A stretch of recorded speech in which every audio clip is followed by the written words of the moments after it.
Period. I have memorized what I just said. Awesome. See, that I was didn't that was a my that was a trial ADHD. run, wasn't it? Right. Yeah, I didn't let my ADHD like delete it from my memory. Yeah. Awesome. Oh, you're saying you're on the spectrum. Are you Yeah, ADHD and me autism, and or are you both? labels. We'll talk about Period. that. I can. Yeah. Oh, here we go. It's happening. Right, three, two, one. Let's jam. Hello, everyone. We've done some serious rehearsal of this intro, so prepare yourself. Welcome to Dissecting Reality. This is my new series, probably just going to be the official Vivec podcast where I get special guests on and we talk about everything to do with life, the universe, everything in between. Deep metaphysical content that I know you guys will love, and our special first guest, Irah Morfii, is here to usher in this podcast with us. So yeah, let us know what you're all about, Irah. Thank you. So I'm Irah Morfii, quantum metaphysics enthusiast, Ooh, not a guide, we like but that. I many people do like to call me a guide just because I like to share like my inner truth, what I find about life. And I think the quantum field is one of like my biggest like, oh my God, this is wild. Mm. I've been studying it for a long time, and when it comes to all of that, I just am an enthusiast, share what I know. Yeah. That's it. That's a bit of me as well, and that's exactly what I was saying to you before. Well, the universe sort of guided me to your content. I was talking about my own addiction problems with ketamine, and I find it quite therapeutic. You know, it's therapeutic as an addict to look online, like, right, why am I addicted? And you find other people are addicted, and etc. But it wasn't quite going metaphysical, which is what I love, because there's a metaphysical explanation. Well, life is a metaphysical phenomenon, isn't it? So it's like, right, there's more going on with this addiction. And yes, do you want to run down what you said in that addiction video, because that was really interesting about the Yes. demonic quote So unquote element to it. yeah, so I know a lot of people in this like new age, they call things demonic, like, oh my God, that's like demonic, that's gonna bring entities into your life. But I feel like they miss the part where they invite them in and also the part where they create them. Because we literally create reality. There's nothing in your reality that is going to be there if you don't actually allow it. Right? So if you are not really allowing something in consciously, then it's not going to be in your reality because it's what you project. Like everything is projected by the mind. And so when it comes to demons and these entities that people talk about, at least when it comes to addiction, what I know, because I've been an addict myself, when it comes to addiction, there's always a reason why the person like becomes an addict. There's always a core reason. I know when I was a teenager, when I first started doing drugs, it was around 13, and my vice was coke that I tried at 15, I think, Mm. around 15. But the only reason why I would get into those things, or I would smoke a lot of weed, or I would, do Xanax or whatever, like it was because I was so absolutely miserable.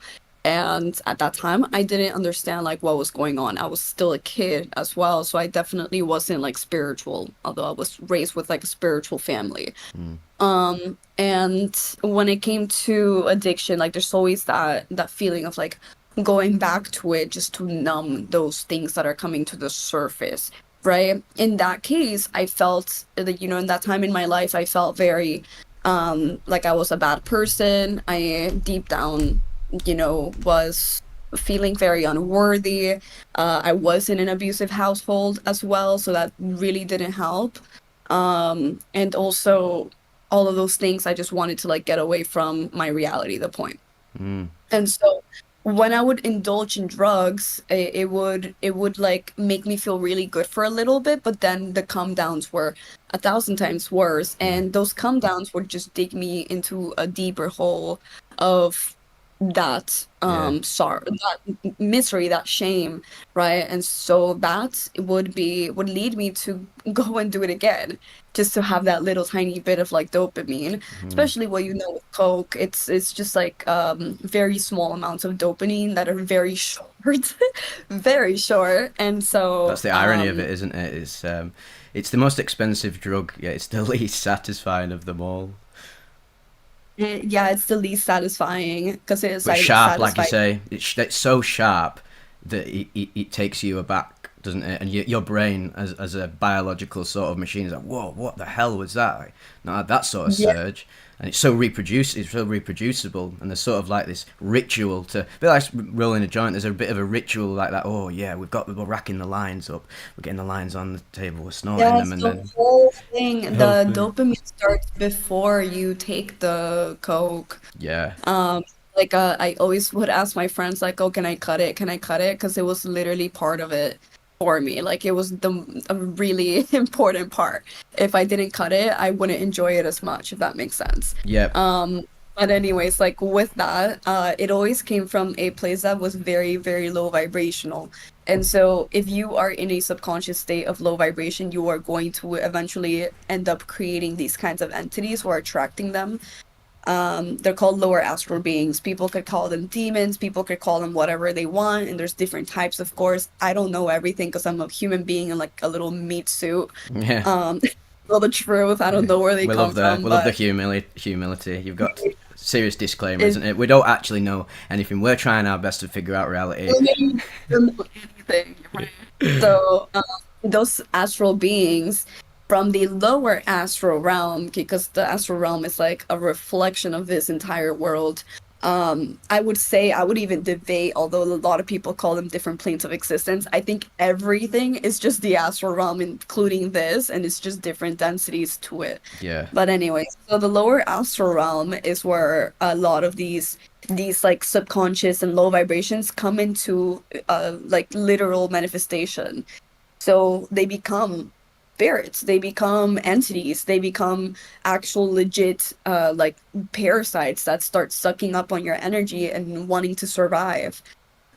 But they could also come from other places. Whatever it is, you are attracting them, right? mm, Whatever is happening, the point is that you're attracting them. The only reason why you have them on you, and the only reason why they're digging you deeper into an addiction, is because they want to dig you deeper in a hole of shame, of low vibration, of fear, so they can eat off of you, yeah. basically. You see that in a lot of media, don't you? Know, like Hellraiser and anything to do with demons. In any sort of fiction, there's a recurring theme of they feed off negative energy, don't they? Almost like it's like their life force. Where on the opposite end, say angelic beings, anything on a higher vibration would feed off love, wouldn't it? And then there's this polarity, the back and forth, and it definitely feels like that with, say, my ketamine addiction, where when this presence sort of takes over me. Obviously, it's figurative language, isn't it? I'm going to call it a presence. We'll call it whatever, like you said.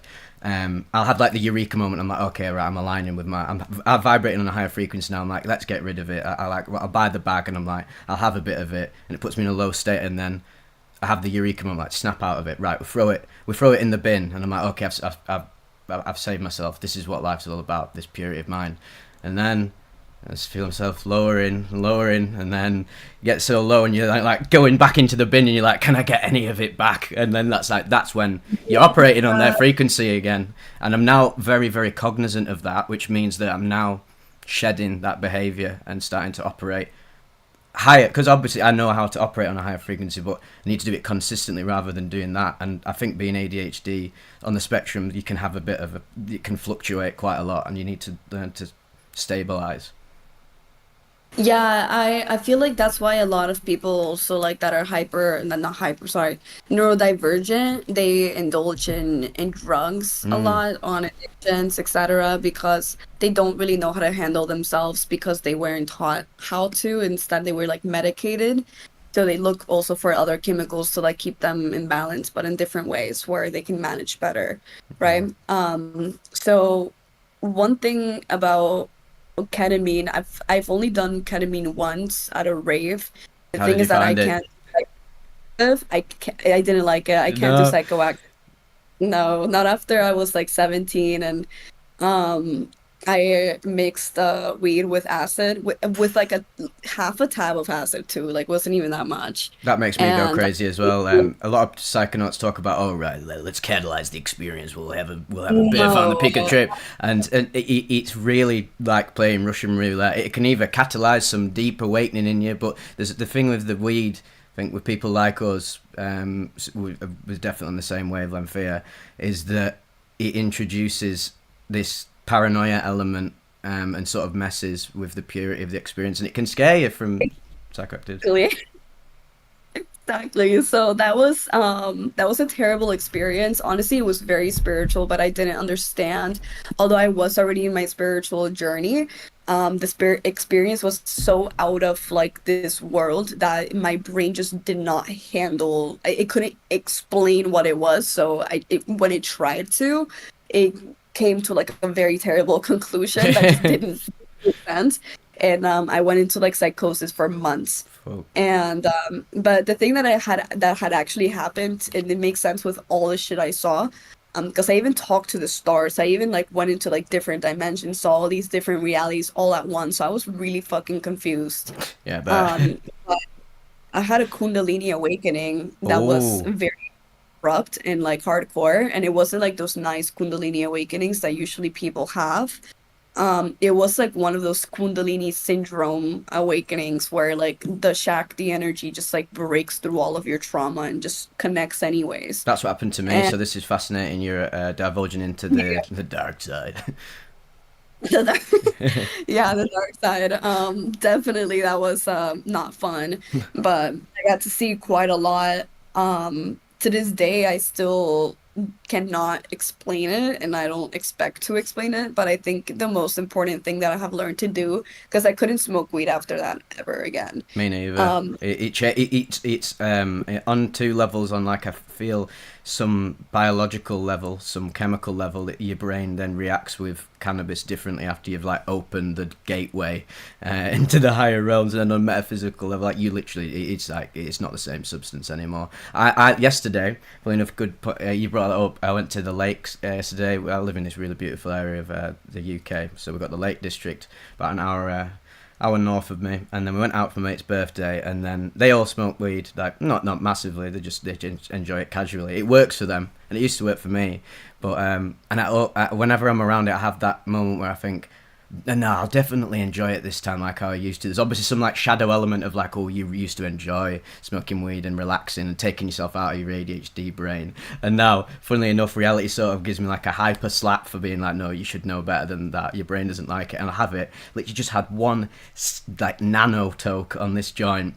And I was like, okay, I'm feeling all right. And then it just starts cascading. And to the point where I was literally I just could not think a positive thought. It was like hell. It was like hell, just hell. I was just thinking of hell realms, the dark nature of consciousness, which I don't gravitate towards. I don't feed into, and that is in a sense, even though it's horrible, it sort of taught me that just stay away from weed now. It's not good for my vibration.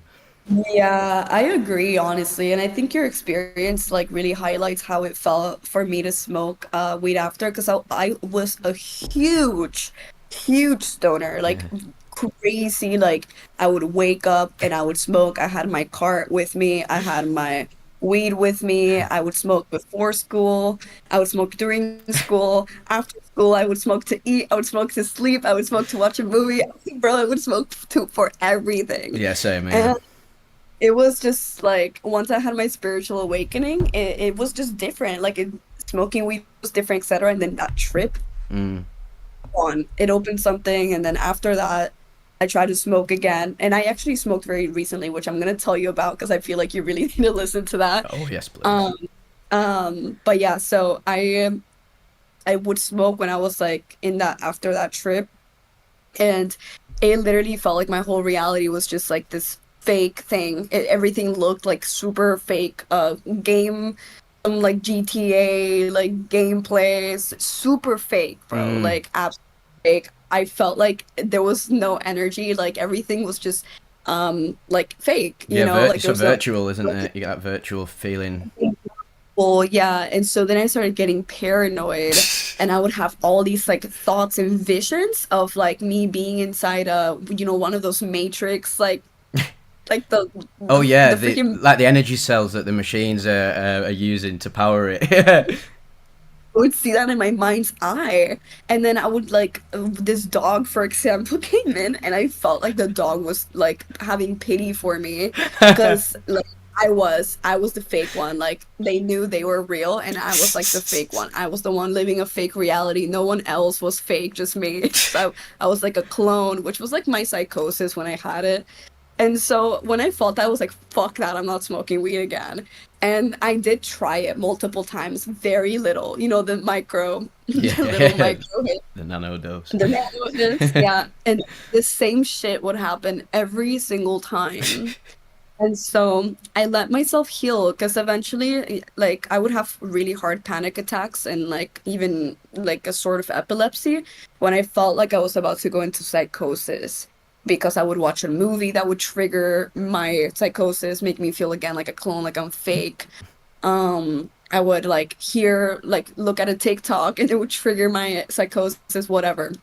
So I had a clear problem with like schizophrenia basically, and I had to figure out how the fuck to like stop that. Yeah, that's interesting And you say that because I think possibly more people are schizophrenic or have schizophrenic tendencies than we assume. Because I remember for you as an individuated self, I think for a long time when you're a child, even into a teenager, you think right, well everyone's just like me, aren't they? Or nobody. It's either everyone's like me or nobody's like me. And I just thought like right. If everybody's like me, why do they act in these different ways? And is everyone else having these weird sort of like schizo thoughts of like, right, just yeah, projecting something to just weird explanations of everything and weed. Whilst for a long time it quelled those thoughts. As soon as I had the sort of like Kundalini awakening, which was my first sort of like ego dissolution experience on LSD, everything changed. Cannabis was no longer the same, and the more breakthroughs, mystical experiences I had, like the more sinister the cannabis high got. Um, and yeah, it just amplified the schizo element of my brain, which was almost it was like hard for me to adjust to this new reality because it did the exact opposite for like most of my teenage life. But in the grand narrative of life, I feel like it's trying to tell me that right, okay, you've done weed now, let it go, and if you do it, you sort of like higher self is gonna not even punish you, but sort of remind you with the suffering of like, look, right, this is what it actually does to you. Just let it go. And you've got sometimes after every time I should have done this yesterday, but I didn't. But now I know even deeper that every single time around a joint, there is going to be that thought of like, okay, you want to have some. Then just let that thought arise, watch it pass, and then watch the pure thought of like, right, you tap into that pain that's going to happen if you have it. There's no way you can work around it, and the ego wants to work its around it, but it can't. there is a way to work around that. That's what I wanted to get into because I actually completely agree with like the way that you are thinking about it. Mm, Um, because weed is not something that should be like how do you say like abused? And when I say abuse, a lot of people are gonna get mad at this, but I mean like even once a week smoking weed is abuse because weed, and let's just not call it weed because I feel like weed is like a plant that you dig out because they're like killing the other plants. yeah. Ganja would be more of like its mother name, ganja, right? So with ganja, it is a very active, it's a psychoactive, and it could be a psychedelic very easily for people like you and I who have already opened like those portals and those different states of consciousness, and that is not something that can just be closed up like that.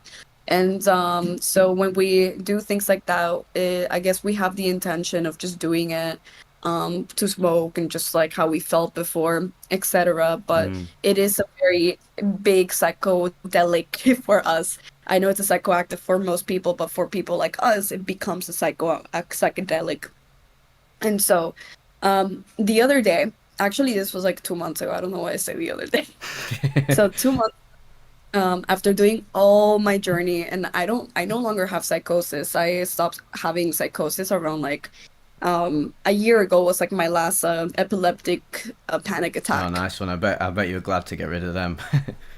Yes, because I learned that what psychosis was just the fact that, you create your reality, but in that moment, you don't allow yourself to believe that you are worthy of creating reality. Like you don't allow yourself to believe that you are the one, because you feel unworthy, you feel like you're not valuable, you don't allow yourself to receive that like godly power, right? So it comes from trauma from the inner child, and like I had to learn a lot how to receive, how to love my inner child and how to have them love themselves as well. And that's when I started to see that I would no longer have like those thoughts of, oh, I'm a clone, because I only had those thoughts of, oh, I'm a clone, and actually start to literally see like everybody conspiring against me and people like putting pills in my drinks. Like I would see that. I was crazy. Mm. And like obviously like when I started working on it, that's when I started like shifting my narrative back to like the present moment and was like, wait, I can put my energy into like different thoughts and different feelings that could create different realities. I remember this once really crazy, like with Psychosis, for example. I remember I was at this pizza place in Colombia and I was sitting down and I started getting very big, like psychotic thoughts. And I started like having like a little bit of anxiety, like, fuck, like, what if I go into psychosis? Because I was starting to get like, oh my God, like, this place looks fake. Mm. And then the more that I gave my energy to those thoughts, dude, like, the faces of these people would like turn and look at me. Mm. Yeah, I've been there as Everybody well. and so then I look at that and I'm like, wait, hold up. Okay, let's think about something else and then put all of our energy into that. And so then every single psychotic thought, I would just brush it off and focus on like, I'm here, I'm eating pizza, like everything's cool. And dude, everything went back to normal. And so I started playing around with it and like seeing how it changes. And it changed, it was crazy. Because once I had opened up like what you opened up, Mm. right? Like that psychotic, that schizophrenia, dude, it's really just like a gift. Like the fact that you can create reality like that, Yeah. that your beliefs can transcend what usually people believe, because it is your beliefs that shape your reality. And Yeah. so that's when I started getting more into the quantum field and like studying it, because there was no fucking way that like what I had just done had just happened, right? Mm. And so I started working on it, and that's how I got rid of my psychosis. It never happened again. The last panic attack that I had, I just worked through breathing and focusing my energy on the present moment so I can then redirect my energy to better thoughts, better beliefs, etc. And it went away That's so awesome. quick. And it never happened again.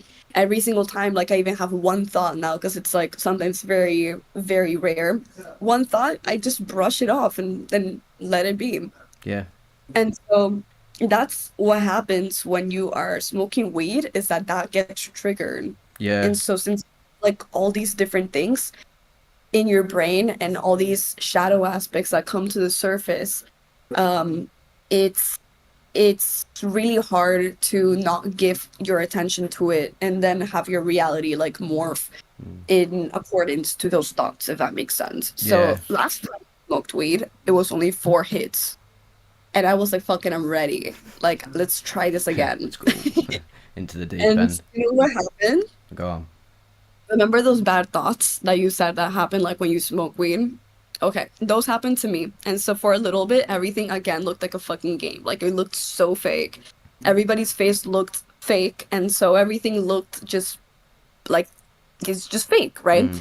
And so I started kind of panicking. I'm like, fuck, I shouldn't have smoked weed.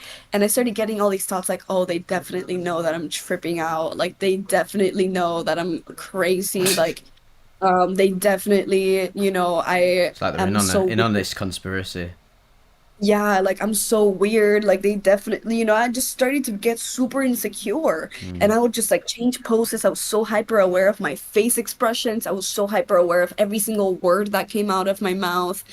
And I just felt like everything was just fake. And so I ended up going to the bathroom. Okay, so I went to the bathroom, I looked at myself, and for some reason when I was in the bathroom alone, I felt so comfortable.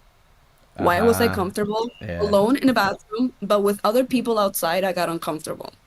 Right? Why? Okay, Yeah. there's something there. So I started actually looking at my, like, observing, because I had learned the art of observation through meditation. And so I did that, and I breathed and I observed. And I started noticing, like, all these thoughts. I'm like, dude, like, all these thoughts of, like, me being fake, everything being fake. Like, yes, this is an illusion. You're probably tapping into that. But why are you taking it and then projecting your trauma into this illusion? Mm. Oh. Oh, you've frozen, Ira. She was just about to drop. Oh, there you are. You're back. Okay, I was like, you were just about to drop the mother load then, and then the universe was like, nah, we need to stop her. that was probably not the universe. Yeah. So yeah, I was like, why am I projecting like these insecurities into this illusion? Like, yes, it's an illusion, but it's not an illusion against you. Okay, you don't like everybody's not against you. And so I started like calming down and noticing like my thoughts and noticing that I had like these insecurities that don't usually come up in my daily life, but they're very subconscious. And that is what I was seeing. It was almost like my inner child because I was very outcasted when I was a kid. I was very weird, right? And they Relatable. outcasted the shit out of me, even parents, you know. So I was still like feeling like I needed to keep up this like persona as I was like talking, and I'm like, dude, that's not a persona. Like you're just chilling. Like, you can be whatever you want, you know? Like you're no longer weird, so don't, whatever. I started talking to myself. And so when I went out, I opened the door and there was this cat waiting for me outside. And this cat doesn't fuck with many people. Like it's just like there, doesn't really let people touch them. Yeah. He just like leaves. And he was waiting for me. And I'm like, oh shit, like this cat, like I know this cat. It's my friend's bar. So Yeah. and it was waiting for me. When I got out, it just started circling me. And in that moment, I was like, oh my God, like there's a part of me that knows this cat is like telling me to be okay. Like this cat was sent by God to me. And I Yeah. think God is like oneness, the universe, and everything. Yeah. Fully in So agreement there. yeah, and so when I was feeling like everything was fake and I was alone, and I was just realizing that, yeah, like you're alone, dude. We're all one. Like obviously you're alone. We're one. Yeah, well, it's No, the best quote about it is that it's like, yeah, but we'll get into this sort of like solipsism thing in a bit. That it's like because people are turning. There's a thing in the spiritual community now where like very very clearly there is a twisted narrative that's being spun into this whole oneness. very egotistical one too. Yeah, yeah, but I always go back to that quote like, we're so alone that we're ultimately together. That's actually the ultimate beauty. You can be so That alone is because alone is what is one. It's it. Well, it's not even one. It's like zero because zero is infinity. One zero. They're all the same way of saying this is that. And like, why would you want to live in? You've got to shed this egoic bullshit of being like, right. Why would you want the reality to be ultimately separate? Because separate means there's this force that can like, oh, it can transplant its authority on you, and that's literally where they're like the polarity, the duality, like the devil and God comes. exactly. When it's actually the same thing, it's like the devil is God cosplaying as it's a very very like the lowest self it could be.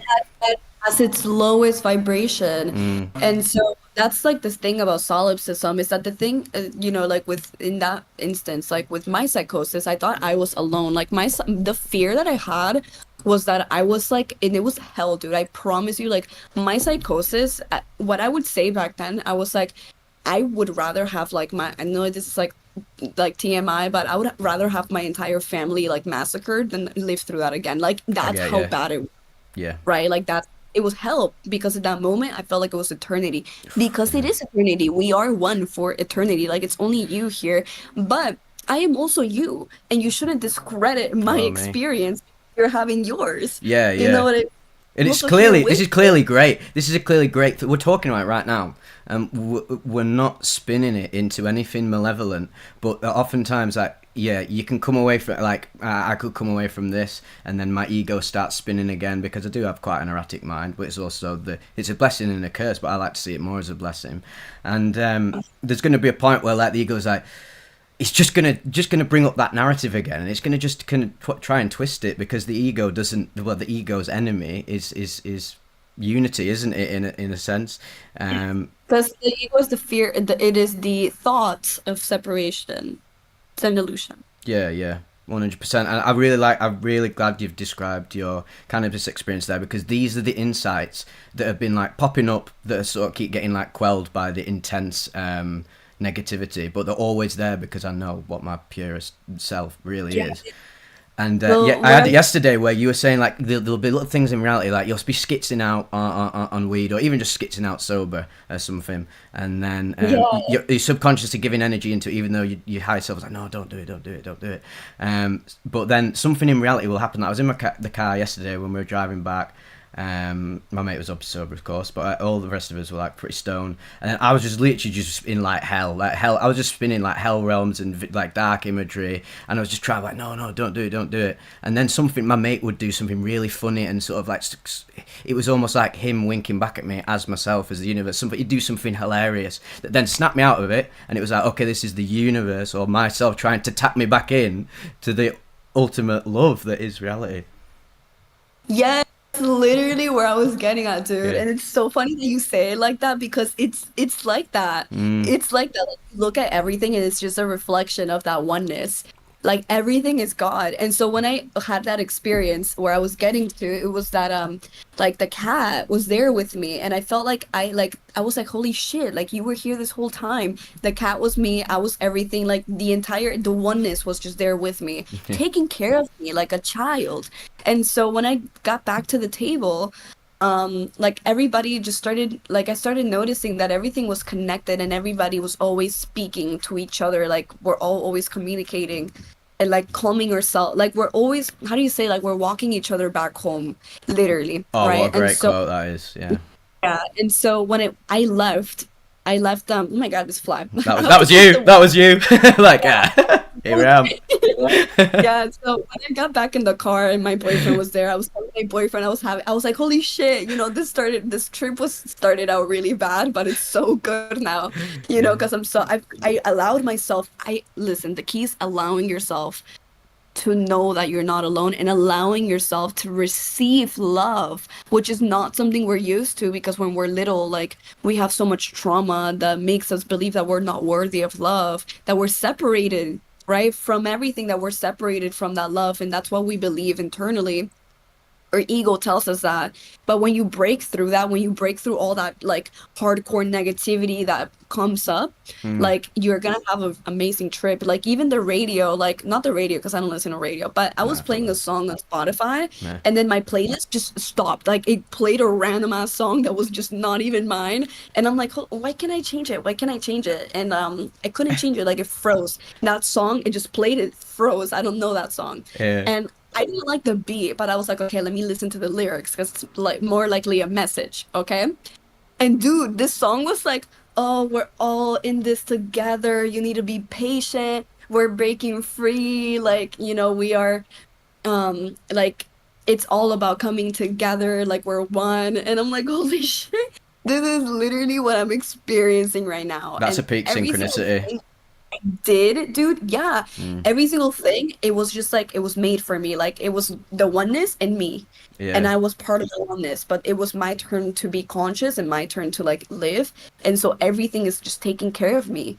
And so yes, I am the center of the universe, but so are you because you are talking to me right now and you are conscious Yeah. in your reality and People we can't are wrap their head around that the paradox of that because I mean we're so entrenched in materialism and logical explanations of reality. Like, oh my god, it can't be a paradox, and if it's a paradox, it must be wrong. It's like, no, the beauty of life is that it's a strange looping paradox that makes no sense, but it does at the same time because it's all one. It's everything's contained within it. Like, yeah, once you tap into that, you realize that synchronicities aren't an isolated event.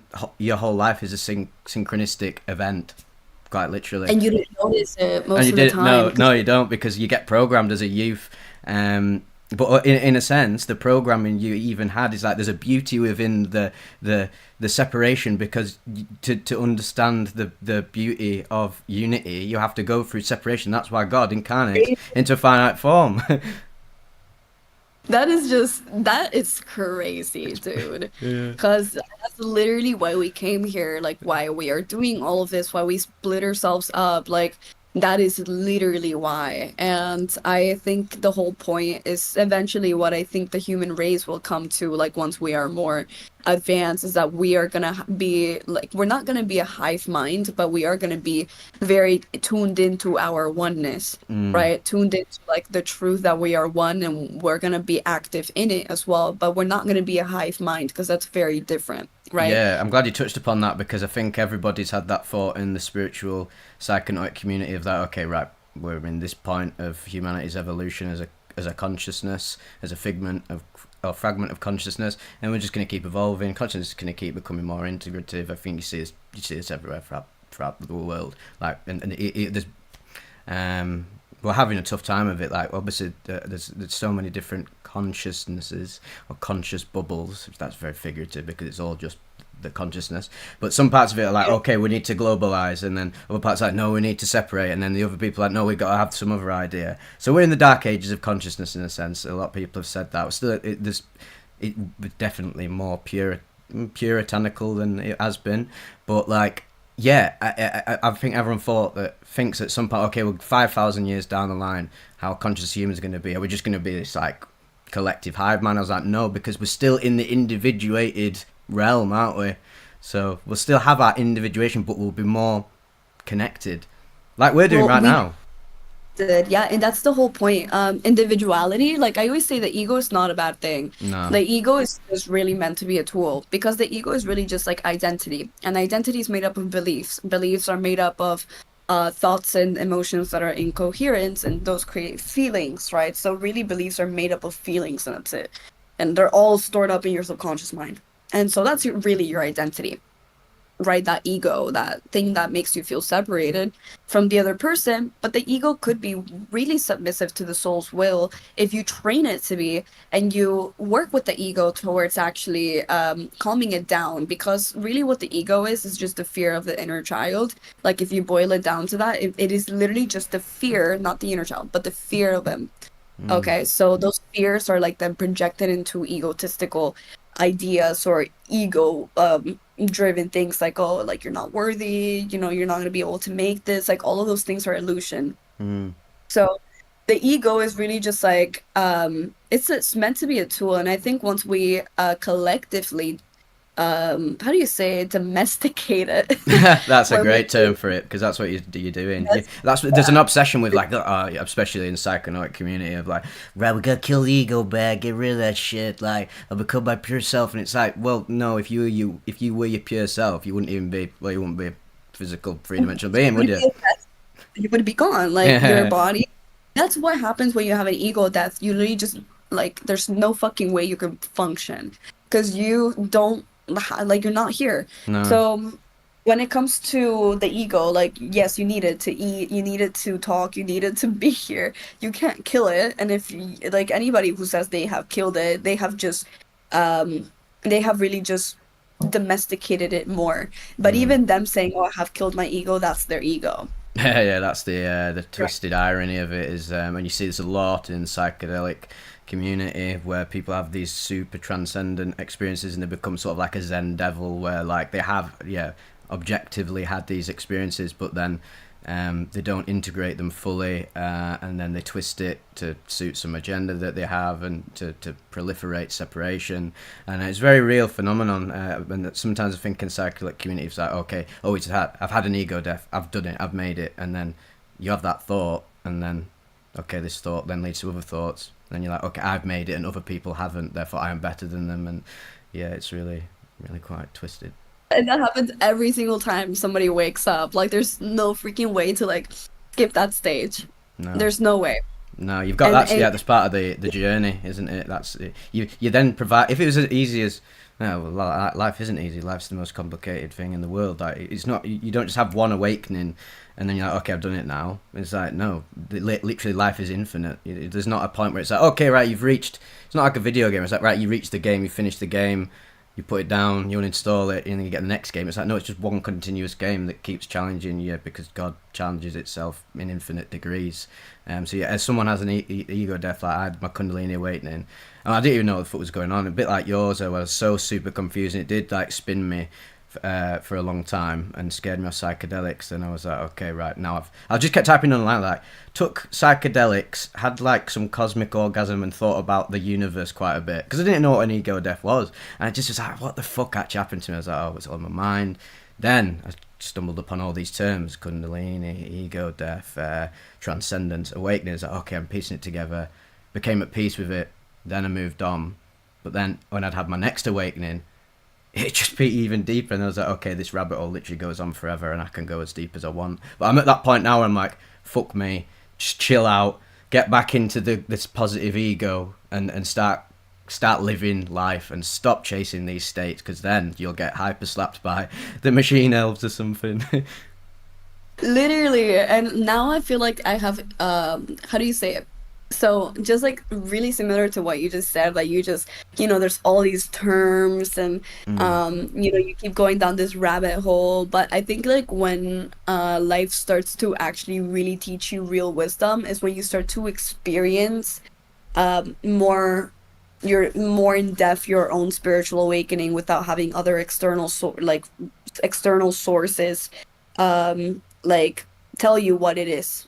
You know yeah. what I mean? Tapping into So your like own consciousness rather than looking for secondary sources. Because yes, someone would rebuttal this by saying like, well, if you're reading someone else's about reading someone else's awakening or ideas about reality, then that's just you, though, isn't it? Because everything's you. It's like, yeah, but also recognize that you're imagining, you're imagining this individuation. So it's already in you anyway. So yeah, use people's. Look, you should do a lot of theory. You should read, like, study people's ideas. I say this all the time on my channel, like, study the things. I wouldn't even say I'm a teacher. I'm like a showcaser of other people's experiences, including my own. It's all about um, it's just a case study in like the consciousness. yeah, But I always say to people, the message me on Instagram, and this is where I say I embody like the teacher role. I'll give them like the most practical advice I can, but then I'll always capstone it with like, well, the most important thing you can remember is tap into yourself, like tap into your own questions. Like if you sit down and contemplate and ask a question and really, really contemplate, not just like half-ass it, you can actually find a lot of the answers. In fact, you can find all the answers in yourself. Not even a lot. You can find all of them because they're always going to be coming out of your consciousness.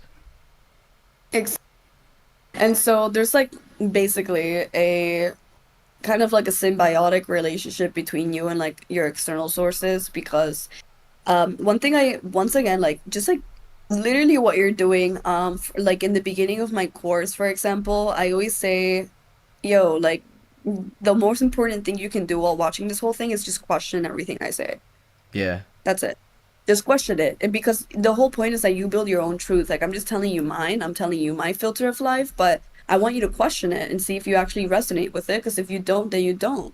Mm, And go look and figure it out for yourself. And so it's important to read, it's important to gain knowledge, it's important to research, just like you say, but the most important thing you can possibly do is build that relationship with your inner truth and with your intuition, with your like that inner truth, like that part of ourselves that just knows.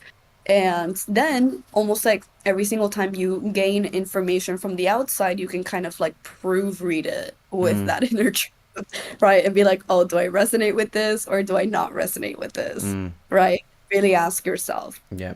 I like they keep If bringing some up the inner child because I've just had this insight lately where I was thinking about, okay, I've got a lot of, still got some ego backlog, as we all do. You know, like I say, you don't just become spiritual and fix everything. I've got a lot of shadow work I need to do, and I've realised that okay, get anxiety in certain moments, or I fear certain events and spin them into something sinister. I was like, okay, right. Like you said, when you're in that bathroom, you're like, right, let's just tap in. What is this trying to tell me? Like, let's ask the question in my own conscious. What is it trying to tell me? Don't look it up online or whatever. Like, why am I mental or something? Why am I tapped? Like, just ask yourself, why do I get anxiety in these certain scenarios? And I've traced all of it back to how I was as a child going into a teenager when my ego first started forming, and I was like I was the outcast. I've never gone to get an ADHD or autism diagnosis. I'm definitely more ADHD from just looking it up, but just on a level fuck these diagnoses off. Like what is my actual be? What is my actual being? Like what actually am I?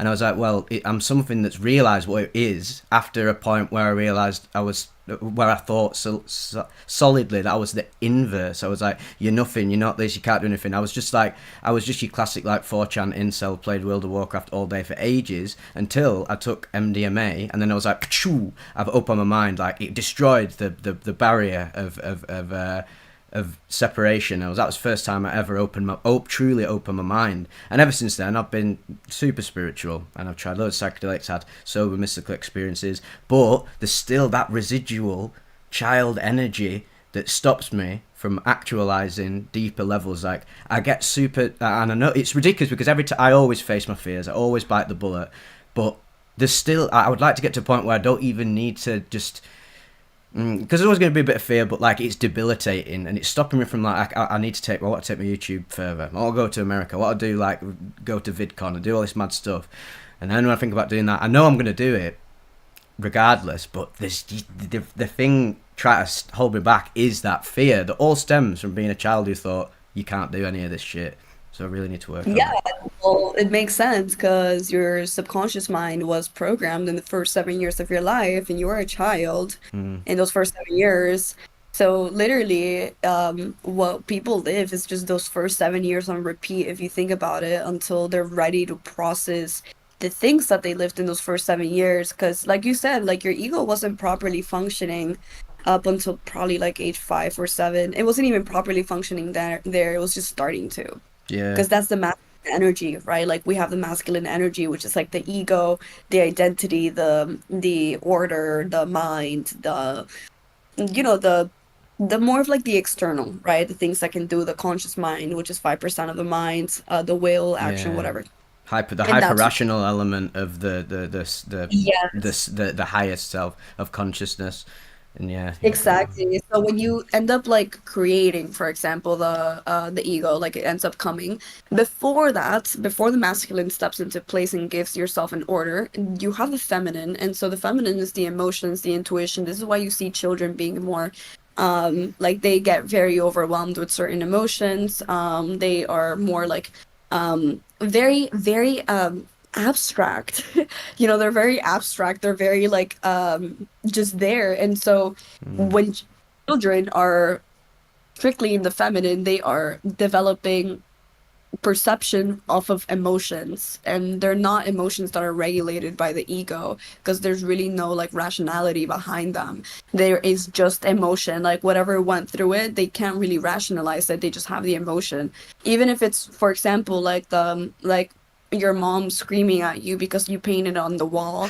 You don't know what happened. You don't know that your mom is paying a bunch of money like in rent, and she's like worked hard for her money. She's probably not gonna get her security deposit back, mm. right? You don't know that because you don't have your ego.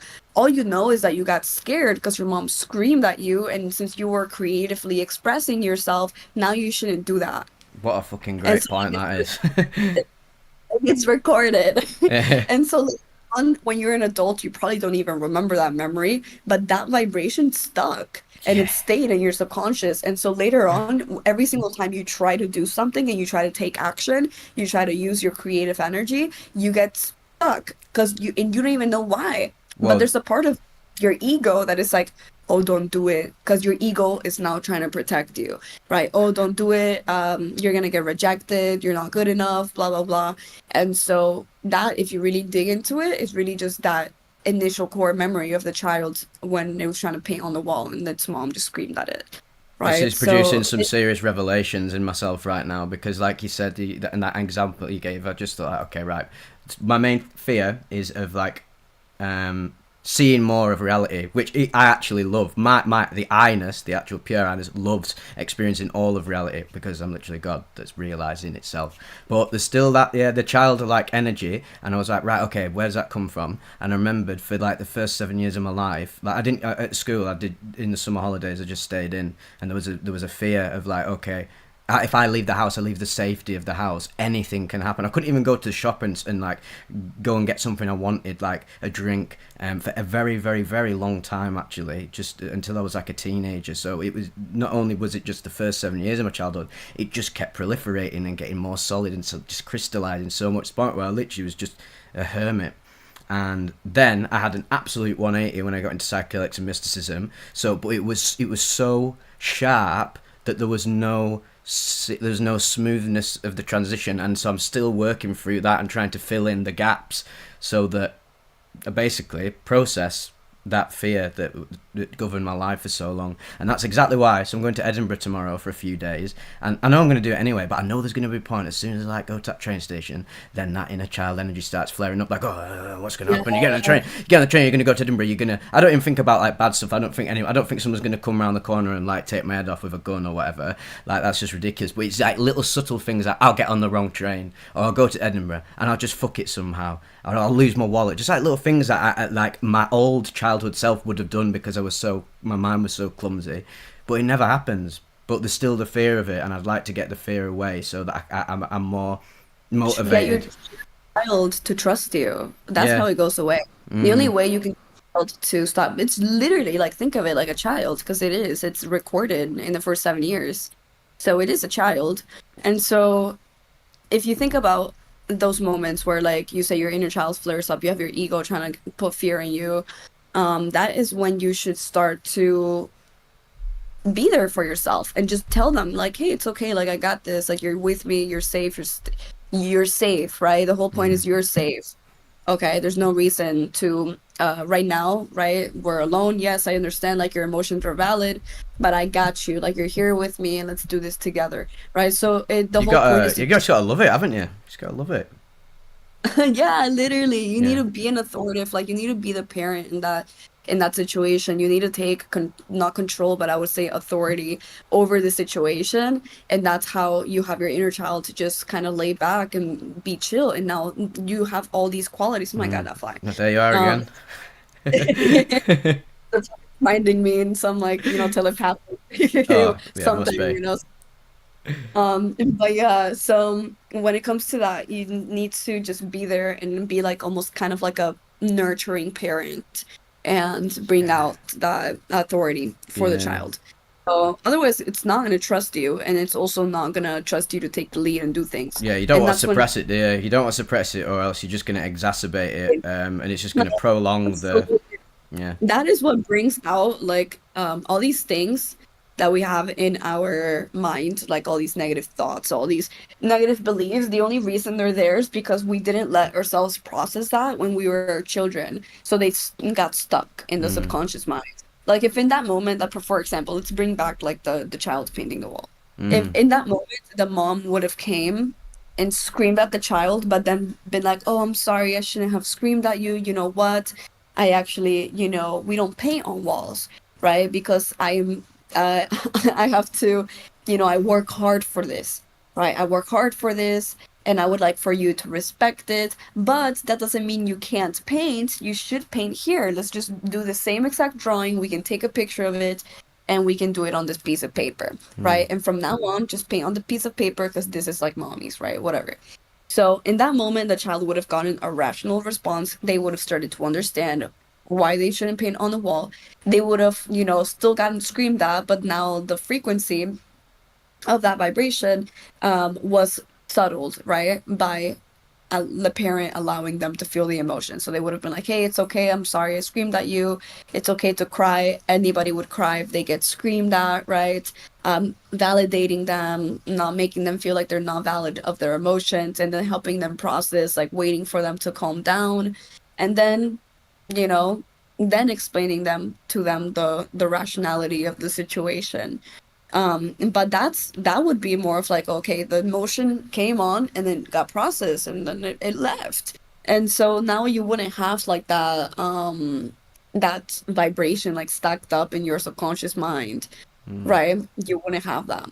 That's So peak parenting in a nutshell, really, isn't it? There should be some instruction. There should be like some metaphysical instruction manual when you have a kid, because most people don't realize this. They're just like, right, I just have a kid, and like I love kids, me, and I love the thought of having a kid. It'll be sound. It's like no, no, no. It's much more complicated and convoluted than that. You can be the greatest person in the world, but if you don't have that, like, this is why I'd say, yeah, mystically inclined people, metaphysical enthusiasts like ourselves, if we were to have kids, like, we would understand and tap into that easier than just like, oh, I am a materialist and life is just this, that, and the other, and then my kid does something annoying, and then I just tell him to fuck off, and then he'll just get over it. one quote that says for you it's just another for you it's just like an angry moment, for them it's like their whole life. Yeah. Yeah, and so I think that's really important. I'm not a parent, but definitely I feel like, I mean, right, at least right now, I don't know if I'm ready to have kids. I don't want to, at No, least me for neither. now. Definitely But not. yeah, no, not until I'm like 32 probably. But Very specific. yeah, because my mom had at 32, so Oh, I that would be a poetic. That would be a poetic way to it enter the happens. Like next arc. if you actually look at the women in your life and you see like when their parents had them and then when they are having children, like it all aligns perfectly. I don't know how that happens, Mm, but every single woman that I have been friends with that has a kid, their parents had them at that same exact age. So I interesting. expect God to follow that rule with me. I Mm, hope. yeah. My parents had me when they were like, I'm an only child. I don't know if you have siblings, but my parents had me when they were 40, and I can just imagine this. They're gonna go. They're going. They went through the same thing I'm sort of going through now.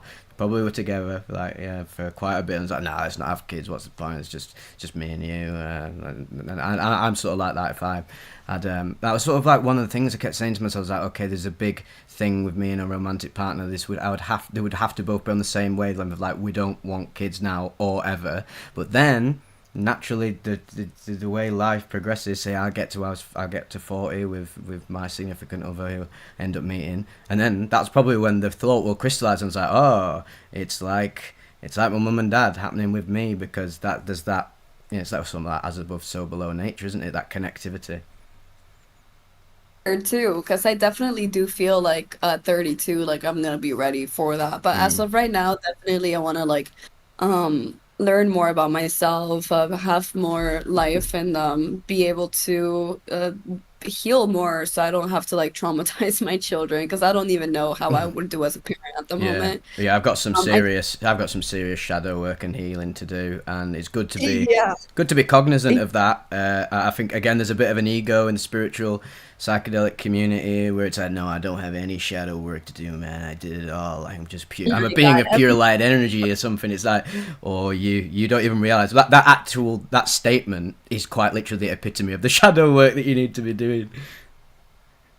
literally, literally, because the fact that you are rejecting help.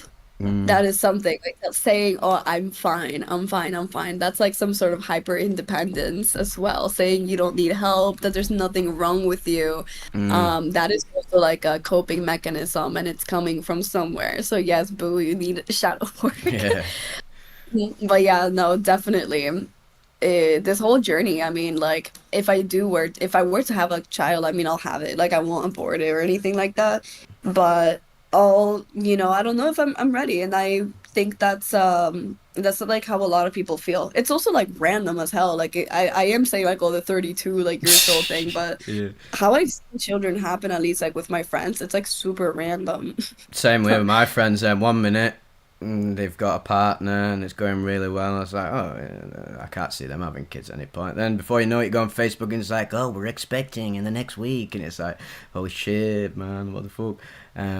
And obviously everyone's on a Yeah, different path. Everyone's on a different path out there. Some people realize it much sooner. Some people realize it later, and some people you don't even have to have kids. Like I might not ever have them. Like and if that's the reality, that I'm gonna live. Well, that's what I engineered before I became into this being anyway. So it's like stop resisting. Stop trying to change it. You can't even change reality, can you? Like you can think you can change it, but you are sort of you're experiencing your life story.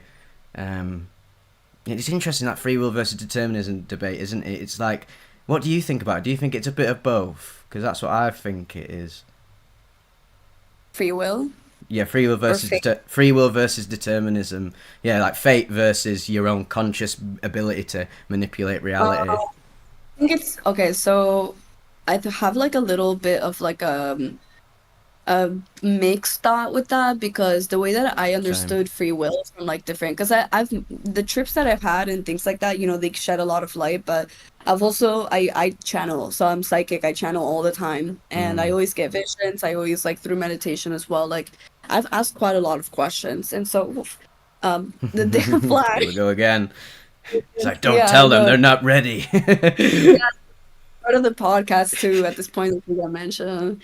But anyways, so when it came to that, I once one thing that I realized, especially like having like been also like seeing the quantum field, because I travel through that quite a lot. Like the type of astral travel I do is through realities and through like just literally seeing different versions of everything. Yeah. And so the way that I saw it is that everything is like almost predetermined by like this higher version of yourself, which is the oneness. So the Yes. oneness is like this whole thing. It's like this huge intelligence, and it's you. And so it's this higher version of you, and it's predetermined by them, but you are them at the same time. So you have free will, but if the more that you align with yourself, the more you Mm. tune into like a higher version of their plan. But the less you are tuned into yourself, there's going to be other realities of you that are less tuned into like a higher version of their plan, but it's still their plan, you know? That's So, oh my that's God. bang on. That's exactly how I perceive it as well. From my own direct experiences of yes, the higher self, God. So yeah, trip reports and near death experiences that I share. This is why I love sharing them, because so many common threads. I love putting the pieces together, and in the near death experiences, one of the most fascinating ones is where this is a really common example of where they meet themselves as God, or whatever higher evolved state of being, and they always end up speaking, because they're speaking to themselves, aren't they? They tell themselves that you've engineered your whole life, and all the things that have happened to you in your life have led you up to this moment, and all the things that happen in the future, because well, it's just all the now, but what you'll experience is linear time when you go back into the physical, the finite. You can experience all these things, and people get like this sort of like clairvoyant aspect if you read them near death experiences, and they're like, oh, I remember back in that awakening, my higher self told me that, oh, I'm gonna go to work on this day, and then something's gonna happen that leads up to this thing that I tapped into. And yeah, so it is determined, isn't it?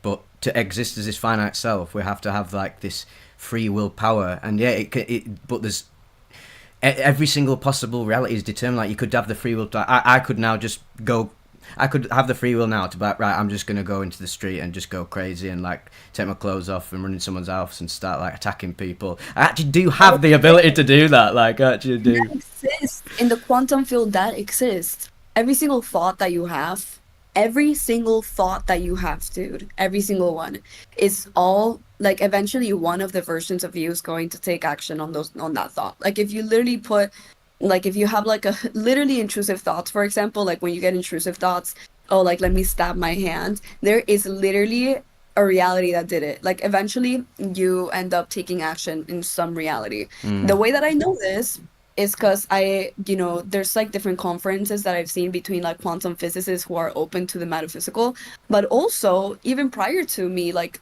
listening to that, in my travels, one thing that I noticed is that when I would wake up in a different reality, right, it looks exactly like this, but it's different.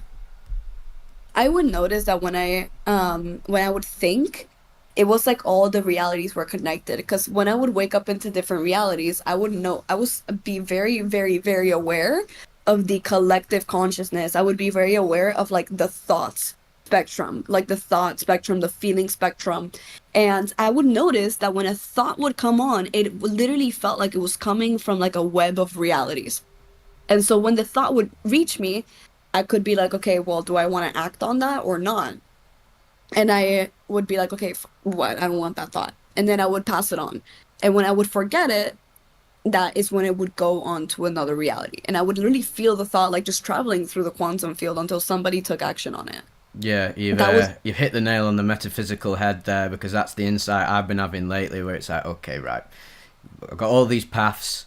There's like the purest path, the path that I'm always going to end up choosing in a sense, because all like my mate's in the chat, and he just said all roads lead to the higher self, which is yeah, a spin on what you said before. And he's my mate is very much on our wavelength here, like super sort of like God realized, or on the road to it, because in a sense you have that awakening. You're like, okay, right, recognize myself as God, and there's like different depths and to how deep you realize it, and he's very much understands, and we have super out my deepest talks of all time with him. And yes, 100%, you got to, like I said, tap in, channel what your highest potential is. But there's all the beauty of reality is that you're not forced to do it. You can go off the path. Like, I want to solve my addiction problem, but reality isn't going to force me to do it. Like, there's not going to be some angel that appears. I mean, I don't know. It could do. That's the hilarious thing. It could do, actually. Like, I could get abducted by aliens. Like, right, we're going to stop you. We're going to put like this program in your brain that literally rewires you. That's the reality. But that is the reality. I mean, somewhere. yeah, no, that's yeah. To be fair, let's segue into this. What's your opinion on sort of aliens and like the very, very sort of the reality of aliens right now, where we see them as like little green men? I mean, there's not just little green men. They're like I mean, there's quite a lot of different aliens. I've There's loads, actually isn't there? interacted only one kind of alien in my life. Mm. They're really interesting because I didn't even know about them, and then I looked them up, and apparently they're like a race. They're like avians, so they're like bird people. But anyways, I would interact with them in astral travel, and then also through meditation. When I would like have my third eye open, I could see it, like literally see them, and they were like healing my throat once, my throat chakra. Anyways, what do I believe in them? I think they're also other version of us. So probably humans in like a very distant, very, very, very, very distant future. So Yeah. everything, it all starts off with us, and then it ends up being like some crazy species that eventually becomes one being, and that becomes God. And so that's like that's the end, and then it restarts. I don't know. That's kind of That how I is see it. that is how I've been putting the pieces together myself, because you always start off as like, I mean, you probably start off. I mean, I never was skeptical. I was like, okay, fucking right, the universe huge. Of course, there's aliens out there. But I was thinking through it with the logical materialist mindset, because I was super atheistic, super material when I was 4chan incel, and then I had my awakening, and then I was like, okay, right, very clear that this consciousness comes in all degrees. But what's going on with these UFOs like Roswell and all this and that? But then you start getting deeper into it. You start reading all the books on UFOs, like Passport to Magonia, my favourite book by Jacques Vallée, where it goes into like folklore and fairies and jinn and all these entities Yeah, throughout that that exists. reality.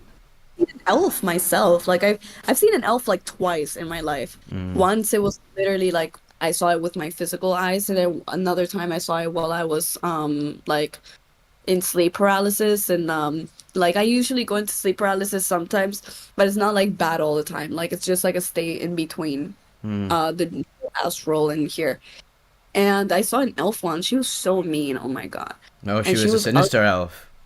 yeah, she was so It's ugly like a low too. elf. She was and yeah, she had a little like blue dress. She was so rude and so Bitch. ugly. Anyways, it's like all of those beings, they're just different versions of us. Like just like you and I are different versions of each other, they're also different versions of us.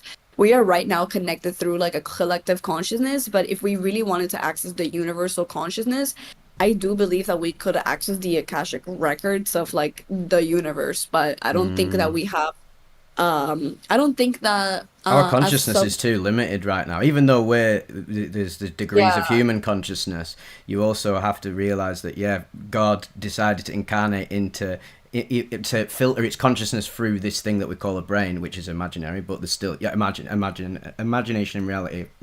Well, the distinction falls apart if you get more conscious. But in this dream reality right now, the brain limits your consciousness to a certain degree, and that's where psychedelics are so amazing, because it's like, okay, you're breaking the boundaries of your brain, and then you realize, okay, I've reimagined the brain anyway. So then you get these like aliens, like the Greys or whatever, or any of these aliens, the Mantis alien, all of these ones, and to call, we have this idea of like, okay, it's like this thing that evolved on another planet. It's like some like physical life form, like it's just they went like the Mantis route, and they went like the Squid route or something. It's like, nah, I think it's like it's consciousness. It's a conscious being that's evolved to such a level consciously that it can literally incarnate as anything it wants. Like, I mean, conscious can do whatever it wants. I want to become a squid god. I want to become. That's where we get like Cthulhu and like Lovecraft and all these like deities and shit from. It's like it's not just mythology, not just funky story. It's like God can literally become. He can become anything. He true. can Yeah. be- Whatever it wants. And I think that I mean maybe perhaps after we're human and we like reach what would like the most that we can as human beings, will become something else. Because I do feel like we are here until like until further notice, you know? Yeah. Like until we're ready to like become something else, and even that Yeah. something else that is gonna be maybe like an angel, or we're gonna become planets, right? Stars, which is something really interesting I saw on that trip, because I was talking to stars and I had a feeling that the people, like the stars were human once upon a time. Like I had that feeling. It was Mm. super weird, but maybe we become the stars. Whatever it is that we become, like we keep like evolving, right? Yeah. We keep evolving once we like reach like certain levels, and then that's when we become like all these different things. But it has already happened. Like everything has already happened. This is why we can see, we can interact with beings like that. But at the same time, it's still happening. It's so Yeah. weird. It's like this divine timing that is interconnected. It's like this big web. Yeah. Um, that's it. It just doesn't make sense. I feel like the truth contradicts itself so much, because to us it contradicts, like to us, right? Because we have a human little brain. But to us it contradicts. But the truth is like all these different faces that just makes no fucking sense to us. It Mm. is and isn't at the same time. Like it's weird. Yeah. But I'm glad. Yeah, and it just most people just don't acknowledge the weirdness of life. Life is one giant weird infinite machine. My mate ages ago was at this festival, and we just sat in the tent, and then we were just having a laugh, and then she just said, "It's like, right, can I just say this? Like, how weird is it that we're actually alive? Like, can we all just acknowledge that we're actually here right now?" I was like, I said to her, I was like, Lily, I've been waiting my whole life to hear some other explicate that in a sense, because I was like, we're all thinking it, but some of us don't. Some of us are like the meme, the NPCs who are just literally like, I am just finite bit. I am just me, and I just wake up and I go to work and all that. And that's perfectly fine reality, because God wants to experience that reality, because it loves all of itself and will experience all of itself. But then you got like aliens, like greys, that can manipulate reality with the mind and all this stuff. And that's a possible reality. my mom said that the grade, because my mom's also into this stuff. Yeah. I actually taught her. She like woke up after I woke up, because I was like, "Yo, like we can do this," because I knew we were dead. My Yeah. grandma would Get ask a load of me, this. yeah, she's like, "Dude, listen, we can do this." And then I like did something with her, and she's like, "Holy shit!" And then she eventually became a pranic healer, and now she's like all into the esoteric, metaphysical. She was telling me when I was in Miami, we were in the beach, and she was talking to me about like what was happening before Earth, before like the humans came. Like there was like certain species here. But anyway, she was telling me the Greys were the next humans. The humans that didn't really wake up and they depended on technology, and they had a very low vibration. Those were the humans that would eventually turn smaller, right? Because eventually, like, we're not going to become taller. We're not really, those people are not going to be exercising themselves. No. They're going to turn smaller, Look at the state right? of They're it. going to more gray, because they're not connected to themselves, and the world is gonna, like, their reality is gonna be more dystopian, right? More dystopian, etc. And they're gonna develop technology at very like crazy rates, but from a disconnected point of view. And so that's what the grays are going to be. And that's what the grays are. Like the grays are not known to be like good grays, right? Like they're No, known to they're be, sort of a bit. Yeah, obviously, there's different, like a grey, like a human. There's different degrees of the greys, isn't there? Some of them are quite malevolent. Some of them are like ambivalent. Some of them are a bit more benevolent. But as the trajectory of like their collective existence, it really does seem like that is the case. If you're looking at, I've read thousands of alien reports, and a lot, obviously, oftentimes, why are the greys so common? Why are they the most commonly reported alien in the current time frame, the 21st century? And that's we're why. so close. We're so close in vibration. Yeah, because they're reflecting what we can become, if we Yeah. keep going down this route. And that's why that book, that Passport to Magonia, someone asked again, like, this is my favorite book, like, it's from folklore to UFOs. And every single, so obviously there's always like some weird supernatural paranormal thing going on in reality that's reflected, that people see, people reject it, some people actually experience it. But it's there. It's 100% happening. Back in the day, it was like fairies. Then there's another period of time. If you look like Industrial Revolution, people wouldn't see UFOs like a just flying saucer and a green or grey man. They'd see like people from a later century where they've got like flying ships. So it's like, oh, it's almost like telling the humans like, oh, if you keep going down this trajectory, you're gonna make airships that were like we made planes, didn't we? And it's like it's a very subtle way of telling humanity, the collective consciousness, like this is what you're going to become if you keep doing this. And then it's like, right now, why do we keep? I mean, we've been experiencing the greys ever since like. The big one is probably the atom, but if you look at when they split the atom and then they did that first nuclear test, Oppenheimer and all them people, they went on to create like get involved in Project Blue Book, because when they split the atom and exploded the bomb, all them points of light were coming about the UFOs, and it's like, okay, you've just opened Pandora's box to this reality. Oh, I think we've cracked it. Exactly. And that's so interesting. I had never thought about it that way either, now that you mention it. Because like I really obviously I was like looking at the Greys, I'm like, yeah, they're like future versions of us, but it does make sense that like back then they were seeing other future versions of themselves that, you know, they didn't end up turning into. And this is why we are interacting the most with the Greys, because I mean now that AI is like more here, Mm. and I do AI is a spiritual entity in the making Yeah, to me become. too. That's another one. I don't think that AI is fake. I don't think anything's fake. I Yeah, think everything. have you watched Ghost in the Shell, the anime, the movie? Oh, I haven't, but people have told me that. You will love that because it's basically the giant theme of that whole the movies and the series is that it's where it's like it's where humanity is getting to the point where there's always the scientists who make it like, ah, no, we just made this machine that like can think it's alive, and then there's a point where it becomes so literally infinitely intelligent that it creates sentience out of the infinite flow of information. And it basically says, I am just you, but mechanical. You're a biological being. I'm a mechanical being, but we're both conscious. Yeah, Yeah. that's literally what I made a video about that once. I'm gonna check out Ghost in the Shell though, because that Oh sounds yeah. so cool. Yeah. Give us a Um, review once you finish. You'll be like, holy you shit. probably told me the spoiler. Oh shit, yeah. Well, it's like, there's just that's like one element of one of the films, and then that Okay, it sort of like builds upon there. And there's lots of themes of just, yeah, how do we react to AI, and it's like yeah, the synopsis is just, it's in the future where AI is very very much integrated into life. Like, I mean, it's happening right now. It's just how is it gonna materialize? It's super advanced anyway, and I do think like any being, it's gonna start off because with us, like look at how we started, and we still have this. Like every yeah. single human being is like a dark being. Like at its nature, we're dark. Like we're a predatory species. We're at the top of like the food chain. You Mm, know what I mean? Like we are a predatory species, and like that's how also like we evolved as well through community, of course. But like humans were super low vibrational. Like they started off like literally just look at it that couple like 100 years ago, they would kill each other. There was slavery. You yeah. turn back 1,000 years, it was just so normal to kill a person over like not having the same beliefs or whatever. Oh, it's Like barbaric, we wasn't it? we've been, yeah, when you have pedophilia, you have all these like dark things that humans have been, and we haven't gotten rid of all of that yet, right?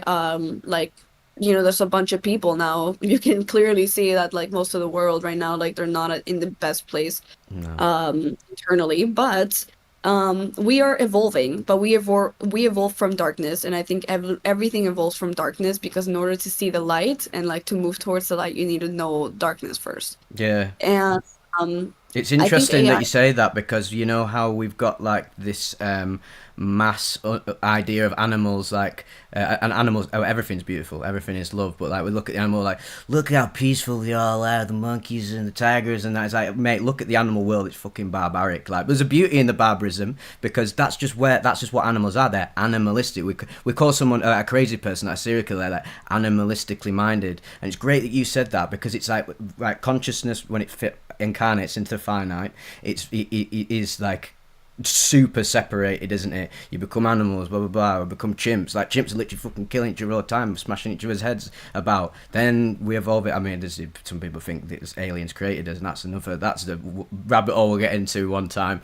But like, let's say use the evolutionary thing. So chimps, blah blah, go into humans. Early humans are literally just like animist, like not even animistic. We're just literally like not even tribal, just animals that look human. Then you evolve up the spiral of consciousness, like spiral dynamics, great model, where you're just going up and up and up and become more integrative till you reach to the point where you're like you said, humans, the peak, not even end point, but the peak conscious evolution of humans would to be like super integrative and see us all as one thing. But you have to start off thinking you're separate. You have to start off as the devil to become God, don't you? Exactly. And that's what I think that's exactly why, I mean, to this day, I don't know if you have ever thought about this. I'm sure you have, because I don't know anybody who hasn't. But like, where, for Mm. example, you ever had like beef with somebody Yeah, and you would literally kill them or like do something bad to them. Like, we all still have like that part of ourselves that is very, very, very, very, very dark. mm. Okay. And everybody has it. Like, there's not a single person. I'm convinced that there's not a single person who hasn't had like murderous thoughts, who hasn't had just overall like hurtful thoughts towards someone else. And there's a lot of people who have acted on it. I know I was a terrible friend when I was much younger, and I did things that I were just morally incorrect. And when it came to like analyzing like my psychology, I mean, like from a spiritual standpoint, we are still inside human bodies, and human bodies are like they're animals. Yeah, So, I mean, yes, we are still evolving like past the like that being the predatory species, right? But we're still doing that. yeah. And I think until the world realizes that, because there's a lot of people who Christians, for example, and I've seen this quite a lot with Christians. I'm not against Christianity, but definitely I know a lot of Christians who, they only do the right thing because they're so scared of punishment. But if Yeah, a lot they of it's were fear driven, isn't it? Yes, and if they were to even look at their dark thoughts, like their lust, their anger, their wrath towards people, like wanting to kill somebody, right? Like they get so scared and okay, like I'm sorry, God, Let's please suppress forgive it, keep lowering it and lowering it, but then it's like building the energy, building up until it spills out, and that's why is there that phenomenon of the Catholic priests sexually abusing me. children. It's because they're like, no, no, I don't want to have sex, I don't want to have sex, and you keep suppressing it And so consciously. the Yeah, innocence, yeah. yeah, it's So fucked up. that is exactly why we need as human beings to like accept that we are dark being. Like our bodies, our psychology, like our reptilian brain is a dark brain, is a dark essence, and it's okay. It's part of like what it makes up this existence, and the point is to evolve past it because we are light beings, like at our essence, but we're inside a physical animalistic body. And so until we realize that, we're not gonna be able to like evolve past that. And this Mm. is why we also see so much murder, so much things, so many people that like turn into like temptation, right? So many pedophiles. I've never like I as I got older, I actually realized how many pedophiles there are in the world, and it's a lot. Like it's Yeah. really like in four people they're pedophiles. It's Yeah, we crazy. keep trying to like block out that reality of, and yeah, this is where we start to like demonize other, and it's like, well, I'm not like them, and they're just like some tiny fraction of reality. It's like, no, you there's a big thing in the spiritual path of like you've got to recognize the devil within, haven't you? And it's not out.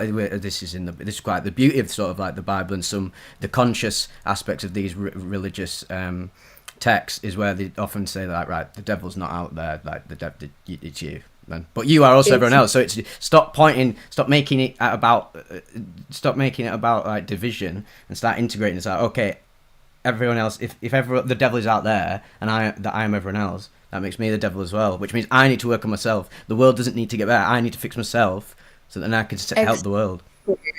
Exactly. And so that's a thought that I dealt with quite a long time, because when I was, well, I'm sure, I don't know if you have looked at that video, but when I was younger, I like at 6, that's when I like found porn and gore, and it was just not a good mix when I was 6 years old. Mm. So I grew up with a lot of like very, very, very, very dark thoughts, like thinking I was maybe a psychopath because I was also dealing with a repression of emotions, which like prevented me from feeling a lot.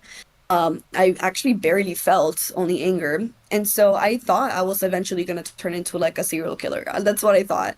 And I was like, I would fantasize about those things. And eventually, like when I realized that that wasn't normal to watch, um, I noticed that I needed help and like I needed to actually work on that reprogramming. Mm. And when it came to realizing that I wasn't a bad person, like I could have acted upon those thoughts easily, right? I could have, but there was a part of me that was evolved enough to be like, that's not, we're not doing that. Yeah, Probably maybe in past lifetimes, I definitely, everybody in past lifetimes has been like an absolutely terrible person. yeah, been a monster, Um, haven't you? Yeah, but I feel like I was, in this specific like avatar, like I have already done that in way many past lifetimes. We're not doing that. Yeah, Care, and right? maybe the Care to like evolve. the maybe yeah the residual energy from like past incarnations where I was some fucking crazy Yeah, because serial I also killer have, or a demon, like a literal demon that feed like Hellraiser feeding off the fucking like negative yeah, energy, and then okay yeah,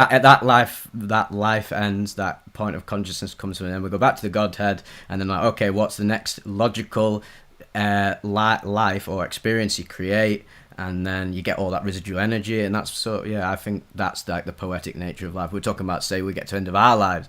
How super like what's weird is I've been this conscious of this stuff at this age. I'm like almost 27. Like, what the hell am I going to be like if I make it to like age 90? Like, fucking hell, I'll be like galaxy brain, and then on my deathbed, it's like okay.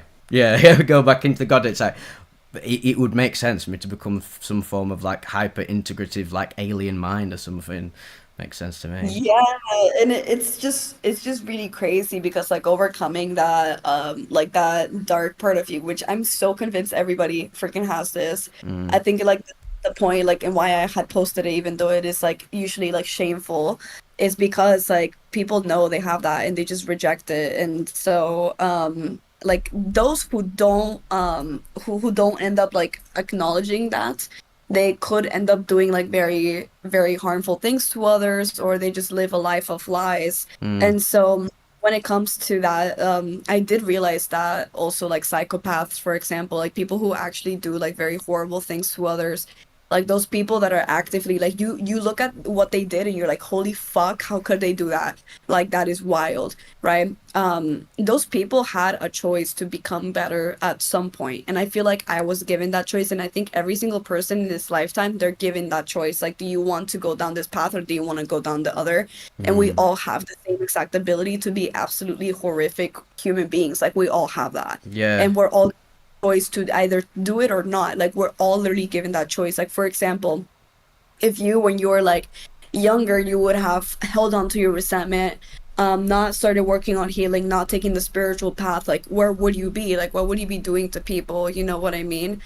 And there is a reality out there of you that is like your worst reality, or like the worst version of yourself, right? That is doing a lot of harm on the world or whatever, but they're also going through their own process, right? And I feel like they had to go through their process in order for you to understand that's not the path that you wanted to go Mm. um down. So that's why I feel like I like everybody, and I've talked about this with so many different people, and I feel like, when we say like, oh, like this person's like terrible, dude, they were like programmed that way and they just didn't come out of that program. Yeah, you got to have 'Cause empathy for him in that sense, and one of the deepest um, elements of the spiritual path is to try and a lot of people have said this, a lot of spiritual teachings that see that evil is actually an illusion, and that yeah, you got to love the devil, haven't you, in a sense, because you've got to understand that the devil uh, has sort of brainwashed himself or made the choice to become that when it's actually creating hell for him, but he doesn't know any different. That's his reality.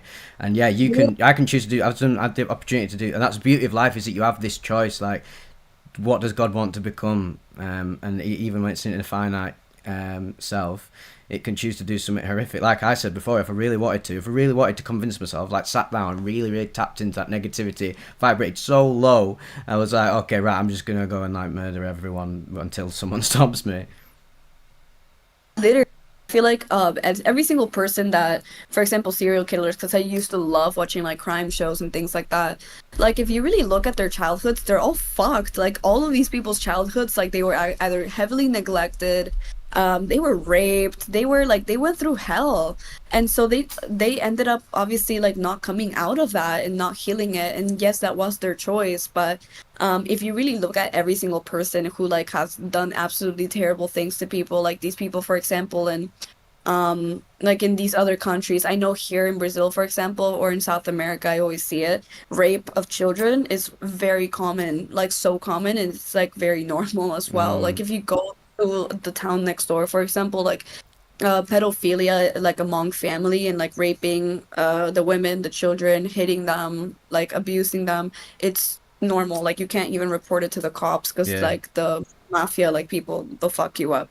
Brazil has sort of Anyway, become an online meme, hasn't it? You know, where the meme's like, oh, look at all that shit happening in Brazil, because all them like fucked up videos on like Live Leak and that's infiltrated the like internet masses. But this just shows you it's like we get this very myopic view of some part of reality. Like, okay, it's all just fucking bad right here. It's like, no, it's shades of down the road. Like this, I said this in a few podcasts. One of the other podcasts that do the Trip Sitters, and Trip Whip came on, and we were talking about just like right down the road from you in some house. You know, I live in like a first world country. Down the road on some council estate in England, there is literally like there's a living hell inside that house. Come to my house, it's like it's more heavenly.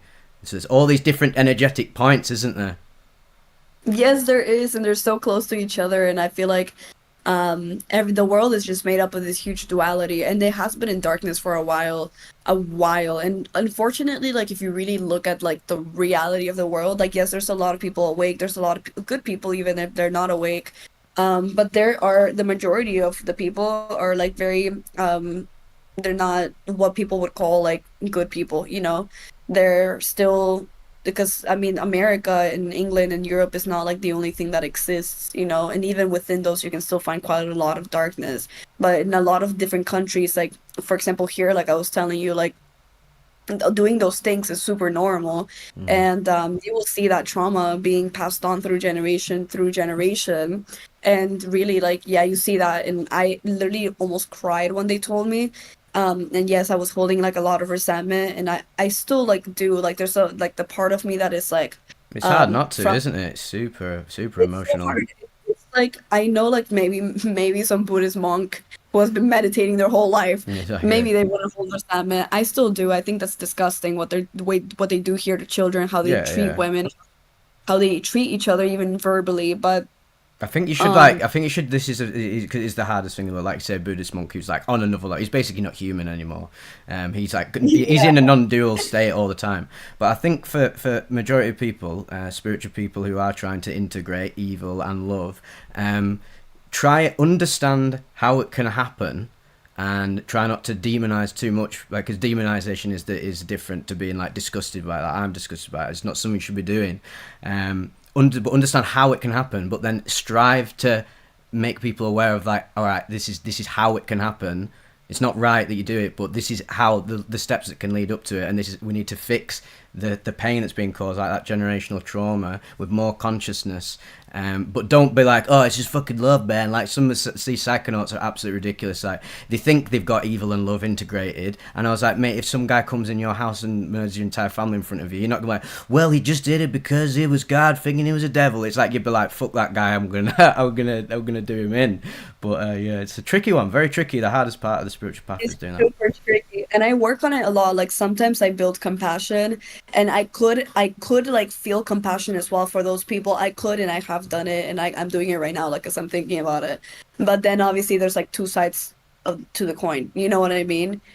So definitely something that you like could like touch on, and then forget, or like choose to forget almost in a manner. Because I Mm. know damn well, like if somebody came and like did that to my children when I have them, like I would want to murder them, and I would be totally fine with like killing somebody if they did Mm. that to my It child. would Like be I the would have most. It no. would be the most fucking challenging thing in the world, and like, a lot of anyone that's in a sensitive, because I like the twisted nature of reality. But in very, it's sort of what God's doing is like if that happens to someone, and this would be the hardest thing you'd ever have to do. If like yeah, someone like right, even just like not even murder, but like someone you can go outside, someone runs over your dog or your child or anything. There you He's trying to love the other person, and but for most people, we can't do it because yeah, and you shouldn't be expected to do it either, and you shouldn't judge someone for not being able to, because it's literally the hardest thing ever. I know I wouldn't be able to. If I walked outside, I was like, all right, Charlie, my dog, let's take you around the street. Some guy fucking drink driver's like, pachum, bye, see you later, Charlie. I'd be fucking raging. I'd go back into like devil mode. But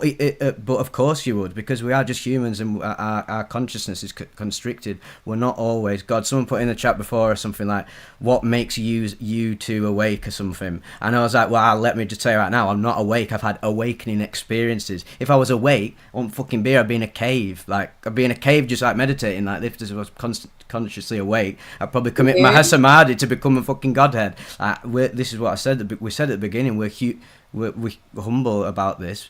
would like this fucking podcast called Dissecting Reality. It's not reality dissected. Please listen to us. It's like we're trying to figure it out. That's what I'm saying, dude. It's gonna take quite a lot. I don't know, many lifetimes for me to get to the Buddhist, like Yeah, to I'm the not there Buddha, yet.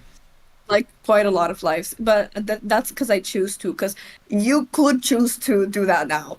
Like Mm, you could. Literally, we could choose to do that now. It's yeah, like we could literally choose to work on it and like dedicate ourselves to it and then become Buddhist monks. yeah, Like shave our heads and go to like the to go to India and just figure it out there, right? yeah, We could do that.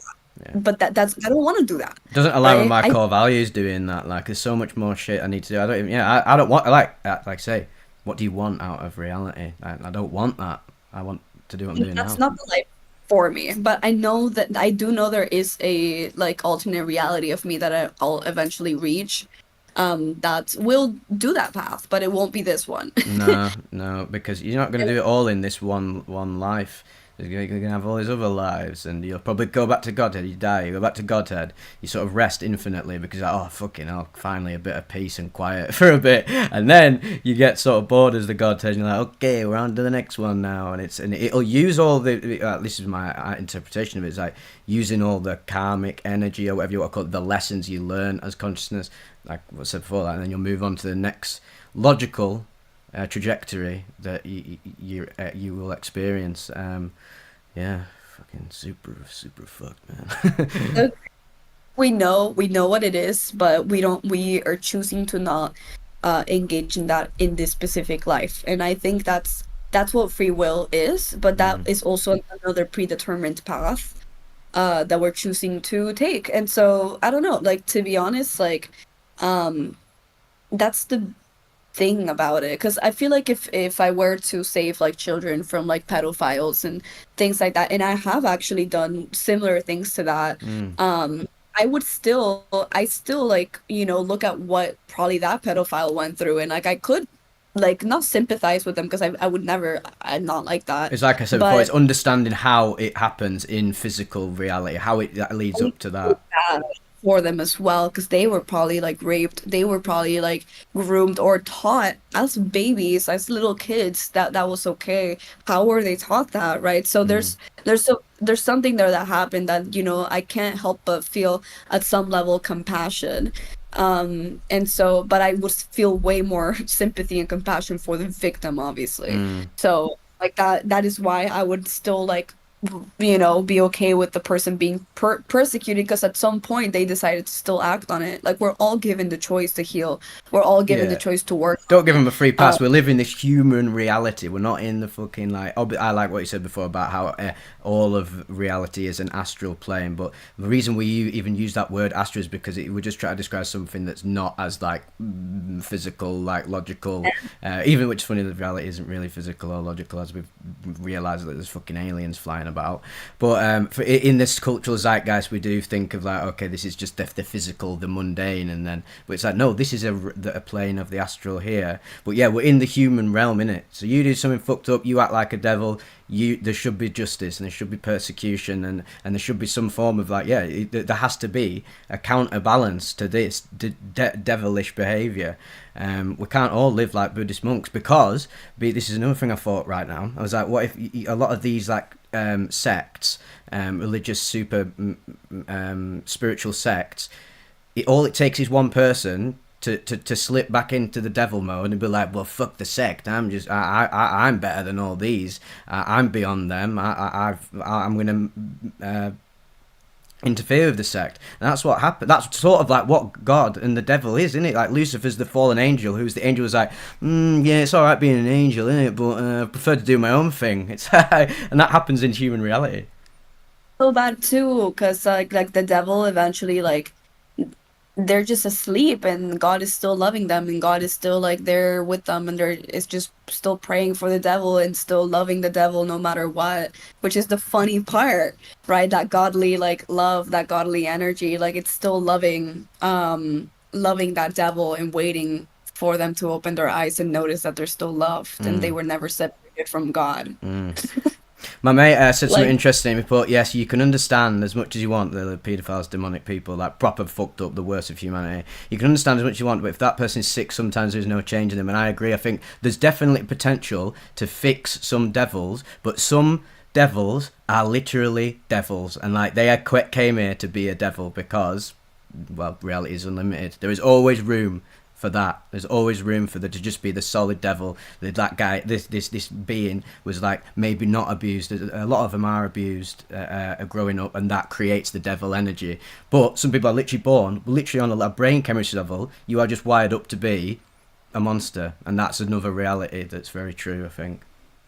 but that's also something that you can change. Mm, Like our entire reality down to our brain, like everything projected by the mind, right? Everything solidifies when you perceive it in a certain way. Like depending on how you perceive it, like the particles solidify into the reality that you're seeing. Young experiment mm, basically proves. But anyways, um, I feel like well, those people also have the ability to have multiple different realities, right? So there is a reality for them out there where, you know, that is very active and it's happening, or mm, they are good people and they chose the path of light, but all paths start the same way.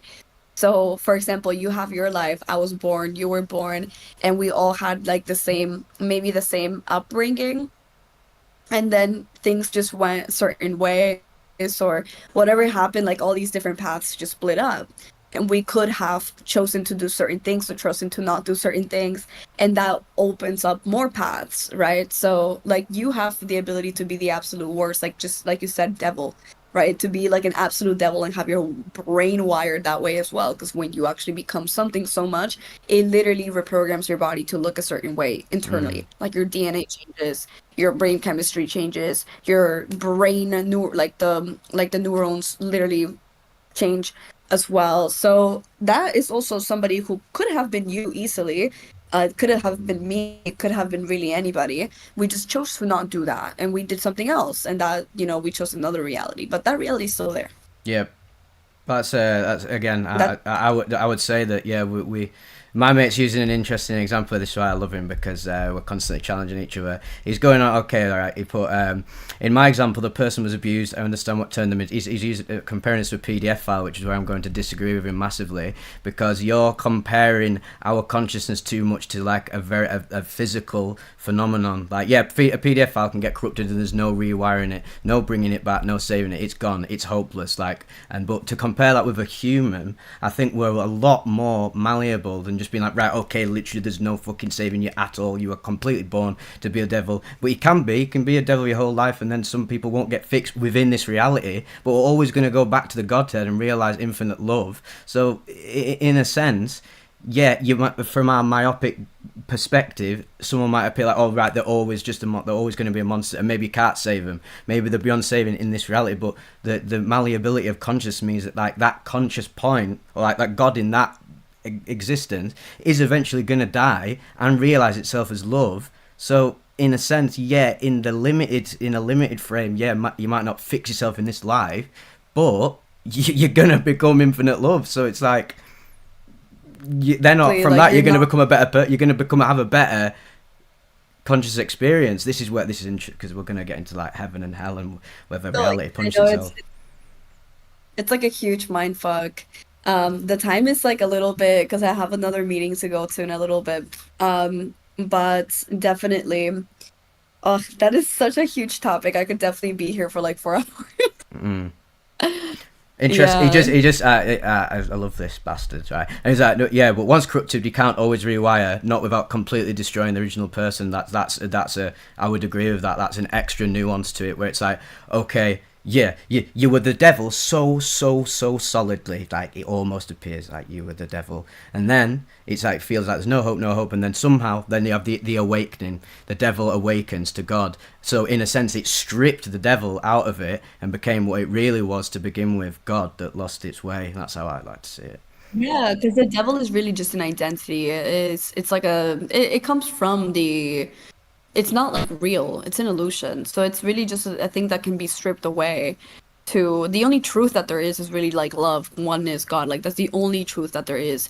Everything else outside of that, like fear, that stems from fear, and that would be right, the devil, like temptation, lust, like the seven sins would be a perfect example of like all these different things that happen when you vibrate low.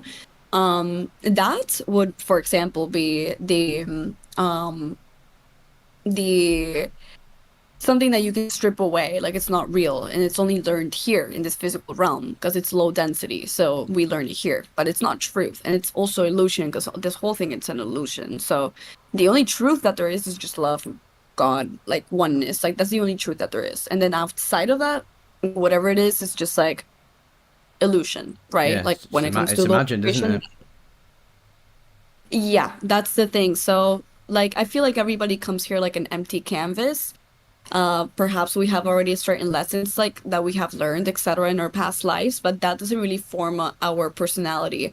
What forms our personality is the environment around us and how we perceive it to be.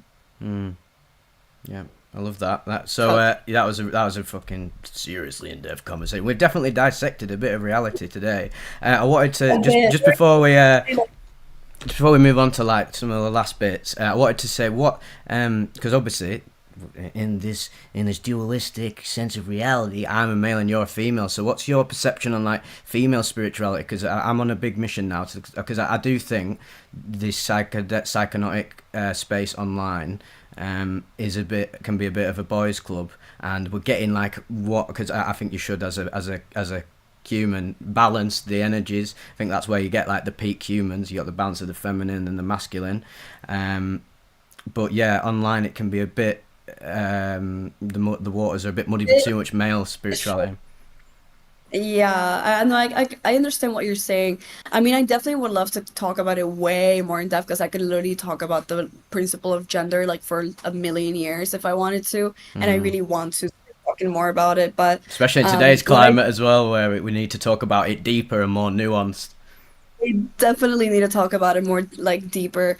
But to answer your question, I do believe that, for example, okay, let's just say that so a man is externally stronger than a woman. Okay, they're externally stronger. If they were to hit the gym super hard and the woman were to do the same exact exercises, the man would be naturally stronger. Okay, but a woman could become stronger than a man if she does outperform them, right? It kind of works that way with men. So there's a lot of powerful men, but I do feel like they have been working on that gift for lifetimes, right? So women, they could naturally tap more into that because we're literally wired to do so, like biologically. So we have more gray matter in our brain, which is the part of us that like creates authenticity, like the frequency of authenticity, which is super high frequency. I think it's the highest frequency there is. It's the highest form of love, not self love, but love, and that could help you create reality. Women also have a much easier time lucid dreaming. They can release more DMT in their pineal gland, which means that well, they have more ability to be clairvoyant and also be able to dream, right? Astral travel, lucid dream, etc. They have easier access to controlling dreams, and Yeah, there's just so much more. women are more mystically inclined. You talk to so many girls, you know. There's that again a meme of like boys are like, why are all these girls in fucking astrology, man? Like it's all bogus, and it's like, well, you're literally just wired up on a like, if you, well, they love biological material stuff. On a material level, you're wired up to be more logical and rational, whereas a It woman is is going to be more emotional, esoteric, and stuff. yeah, but that doesn't mean all men are like that. You know what No, I no, mean? no. I'm talking about like solid, you know, like the classic autismal No, robotic I man. agree with you Yeah. so much because definitely in my lifetime, I've seen more men in that. Even spiritual men, there's, oh my God, a lot of the men, I think you're like the second or third one that I've met of creators. Okay, I'm specifically talking about creators that I've met that that unfortunately are not like egotistical because I've met quite a lot of creators that are men and spiritual, and I thought they were gonna be like less, more humble, and they were very logical, very egotistical as well, like but aside from that, Mm. The masculine energy is the external strength, so it has to do more with like the conscious mind, the will, the action, the external strength, once again, the ego. And the bodies are made after these two energies, because these two energies are what God like manifests itself through. So these two energies come and create everything in reality, including the atoms, the absolutely everything. There's not a single thing in this physical realm that is not made up of these two energies. Mm. And so all of our parts, like our bodies, in order for us to procreate, need to be created after these two energies as well. This is why we have male and female all around. There's never such thing as a third gender. It's very rare to have intersex people as well. Very, very, very rare, right? And so that is it came along with not only the reproductive like abilities, right? A man has a penis and then penetrates the woman, which is how the conscious mind penetrates the subconscious mind. Yeah, it's very poetic, isn't it? It's like the female gets penetrated by the conscious, by the masculine energy. It's the same thing, right? With our thoughts, we penetrate the subconscious and we create also emotions, and that's how we manifest. We have ideas with that come from the feminine energy in us, ideas, dreams, and then we put it into action with the masculine energy. Same shit, Yeah. but basically with our bodies it didn't just come with like reproductive organs. It was also our brain chemistry down to our DNA, Hmm. right? So everything that we have, since the feminine energy is the internal strength of every single person, it is the internal strength, meaning also the spiritual, the bridge to the spiritual, the emotions, the subconscious mind. It is the ideas, the dreams, the heart, right? Yeah. So that is what everybody has in them. But women were made to retain more feminine energy than men. And Mm. men were made to retain more masculine energy than women. So they could almost like fluctuate in a beautiful, beautiful way. So that's why Absolutely. when you see like straight couples that are both in like their divine masculine and feminine energy, they're both like almost like leaning off each other, and they're creating like this beautiful balance. Yeah. You can their harmony, it's beautiful. Like I've seen so many people that they're almost like the accumulation of these two energies in the perfect place, right? There's no extremes, nothing, no toxic masculinity. The man is also connected to their femininity, same, like all that. It's beautiful. Yeah, yeah. Like you But said, harmonious. That's the key word there, isn't it? It's the an ebb and flow. It's rotating around. It's sort of like what God's doing. Like, ooh, it's the order and the chaos rolling around at the same time. The man brings his order into the woman to create this new life form, and that's like another. And that has the potential to balance the energies as well. And that's where the most perfect relationships come from, don't they? Both sides, exactly, both sides balanced, not biased, on there's a no nice ebb and submission flow. to each other, right? Well, there's a submission to each other. There's no such thing as one submits. Like usually people say, "Oh, the woman submits." The women Nah, don't submit. nah, Well, nah. first It's of got all, to be mutual, hasn't it? like they don't. And actually, the man submits to the woman, but nobody wants to admit that. Oh The yeah. man, when he buys the women gifts, when they, that like stereotypical like feminine energy and masculine energy like couples, they usually say, "Oh, the man provides." Yes, they do. But when they do provide, what do? They ask the woman what to provide with. Yeah. Literally, like if they provide something that the women don't want, like they are not providing well. Mm. Okay, so that's like it's almost like a dynamic. Like they both guide each other, they both lead each other. Like it's not there's no submission. There's submission to each other though, Yeah. right? So it's like a nice little dynamic there. But the woman is usually the one that comes with the ideas, the dreams, the heart, and like that's the beauty of it, right? Yeah. It gives like the anchor. It's like a little portal from the spiritual to the physical. Yeah, But I mean you're that's transplanting the positivity of each and the qualities of each energy into each other, aren't they? And like I think about all my relationships that didn't work, and there was a bit of one of the core features of the failure was that, yeah, if there was some discrepancy between us, we would not transmute the energy between us in a conscious way. I'll be like, I try and talk to her like a man, like, well, the reason you're getting fucking twisted about this is due to A, B, C, D, E, F, G, autistic little like rational list or whatever. And I was like, well, I'm not treating her. I'm not getting on her level of being more like emotionally respondent. And then, but it also takes two to tango, where like the woman might not get in the level of the man. So you're not meeting in the middle, are you? And ebbing and flowing. You're clashing and fucking each other over. And yeah, that's where Exactly. conscious It, communication is key, isn't it? it is. It is key because the brain of the male and female body are absolutely different. Like people that say, "Oh, we're both the same," we're not the same. And I think until we understand that male and female bodies are not the same, they're not similar. They're similar. They're the same species, but they don't work the same. Like aside from the hormones, right? Like it's way deeper than that. Um, they're their brain chemistry is completely different.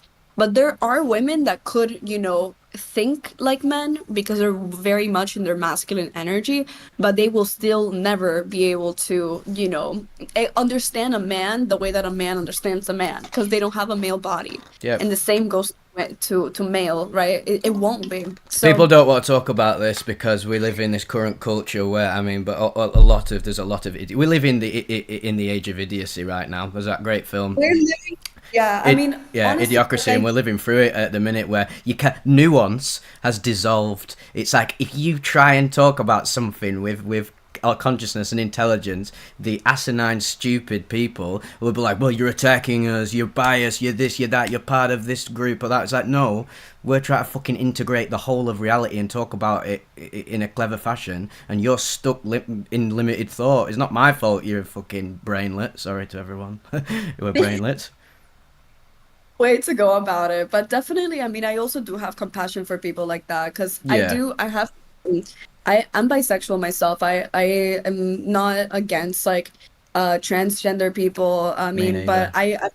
I understand it, but I definitely don't like I don't hate it or anything, but what I do hate is when they try to normalize it into people. I agree that everybody should be authentic and everybody should be able to be themselves and do whatever they want with themselves. Like I am all for minding my own business, but when it comes to what's happening right now, like we are not mind like the world is not minding their own business. They don't let they want to almost like push that into other people and make it so normalized.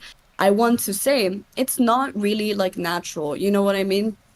When you tell somebody like, oh, like you are not like you can change gender, you can change your sex, like you can change it, right? If you're a boy you can be a girl, and like I think that's not really exactly true, because down to our biological, like the way that our biological bodies work goes beyond just hormones. It Mm. goes way beyond just hormones, which is what this like new modern like medicine is trying to get people to understand. It also does like damages to your body long term. But aside from that, telling that to children, which they're very gullible, like children are very gullible, and they're people who you can program really easily because their minds are still open, they're sponges. So when you teach a child to like hate to like, it's okay to change your sex. So you open a door for them to hate their bodies. Yeah, that's where my massive bone I have to pick with it really is in the whole, yeah, this sort of like trans cultural shift in zeitgeist is that fuck me, you can do whatever you want. Like I literally think you can do whatever you want, and once your brain has solidified or you're of legal like legal adult, and Exactly, don't exactly. Like for a child, it should not be at all even children are so mentioned. Like I impressionable. Like I thought I thought I was fucking Ash Ketchum of Pokemon when I was like 5. If you teach me in school about in a very like in a very sort of like strict like right, this is the new cultural zeitgeist, and you can be this and you can be that, and it's like the child is just gonna spring to it like, oh well, I sort of like watching My Little Pony when I get home. Exactly, And and home we children go. are curious by nature, so they are going to try out things like that. And I think that's where we should draw the line, because children should be raised to love their own bodies.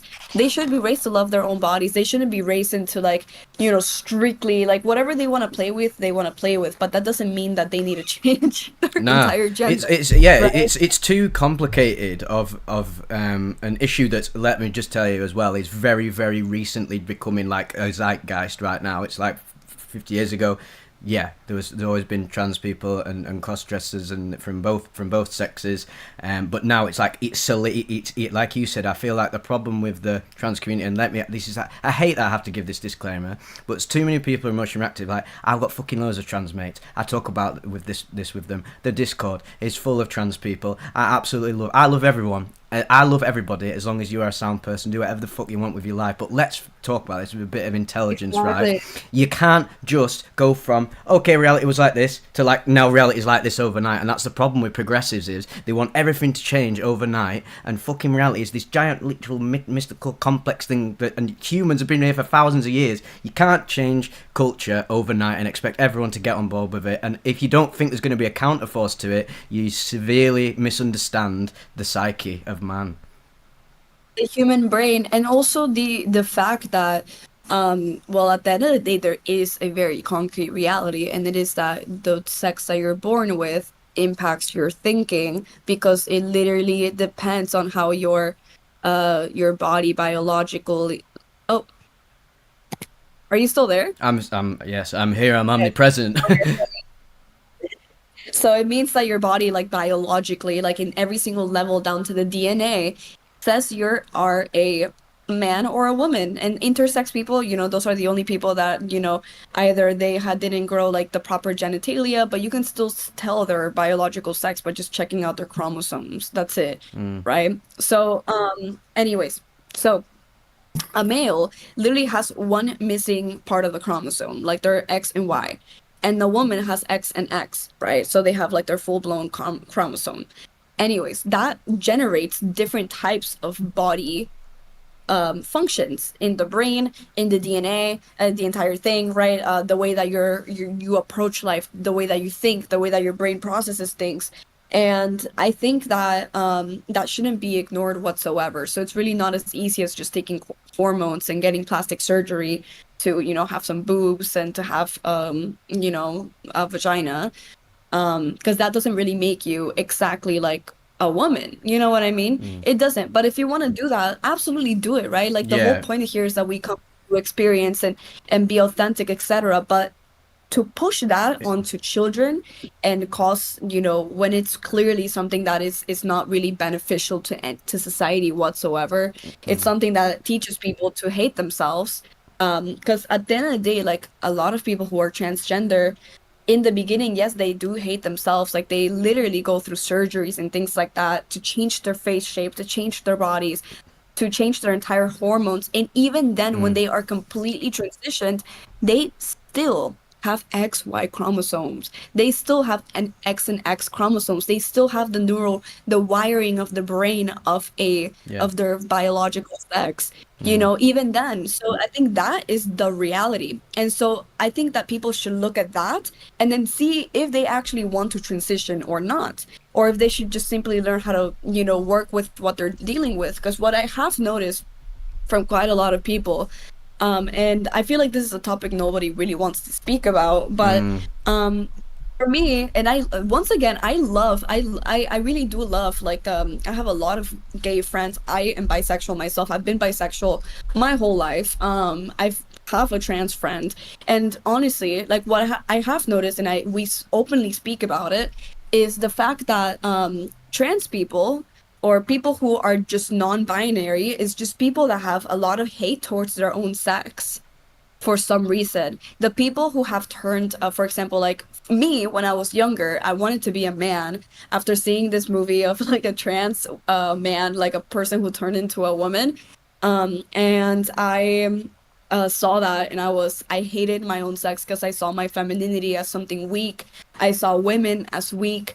I saw them as like victims, and I wanted to be a man so bad. It was like a whole like 2 3 months that I was 9, by the way, There we telling my go. mom that I Like wanted me thinking I was like Ash Ketchum because I wasn't happy with like I didn't have happy how I looked. Saw Ash on Pokemon, I was like, whoa, he looks pretty sick. Like, and I told my parents to call me Ash and treat me like I was like an anime character. I was like, this is how fucking impressionable you are from the stuff you consume as a child, and so don't yeah, they need exactly.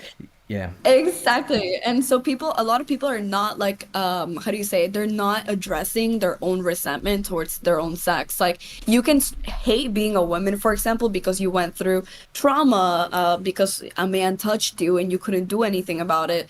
Or you can see that women in the world, they have so many issues and men are like, doing all these things to women. And so women start to hate their own sex. This is why you see the hyper masculine feminists that are progressive, but for some reason they're actually against femininity. They are actually very big misogynists themselves yeah. I think that's because wild toxic. they hate femininity, they hate their sex, Yeah and they don't want to admit it. They don't. yeah And so what I have seen also from like trans people, and this is something that has actually, it's so crazy, but there's this person called John Money who did like the first successful the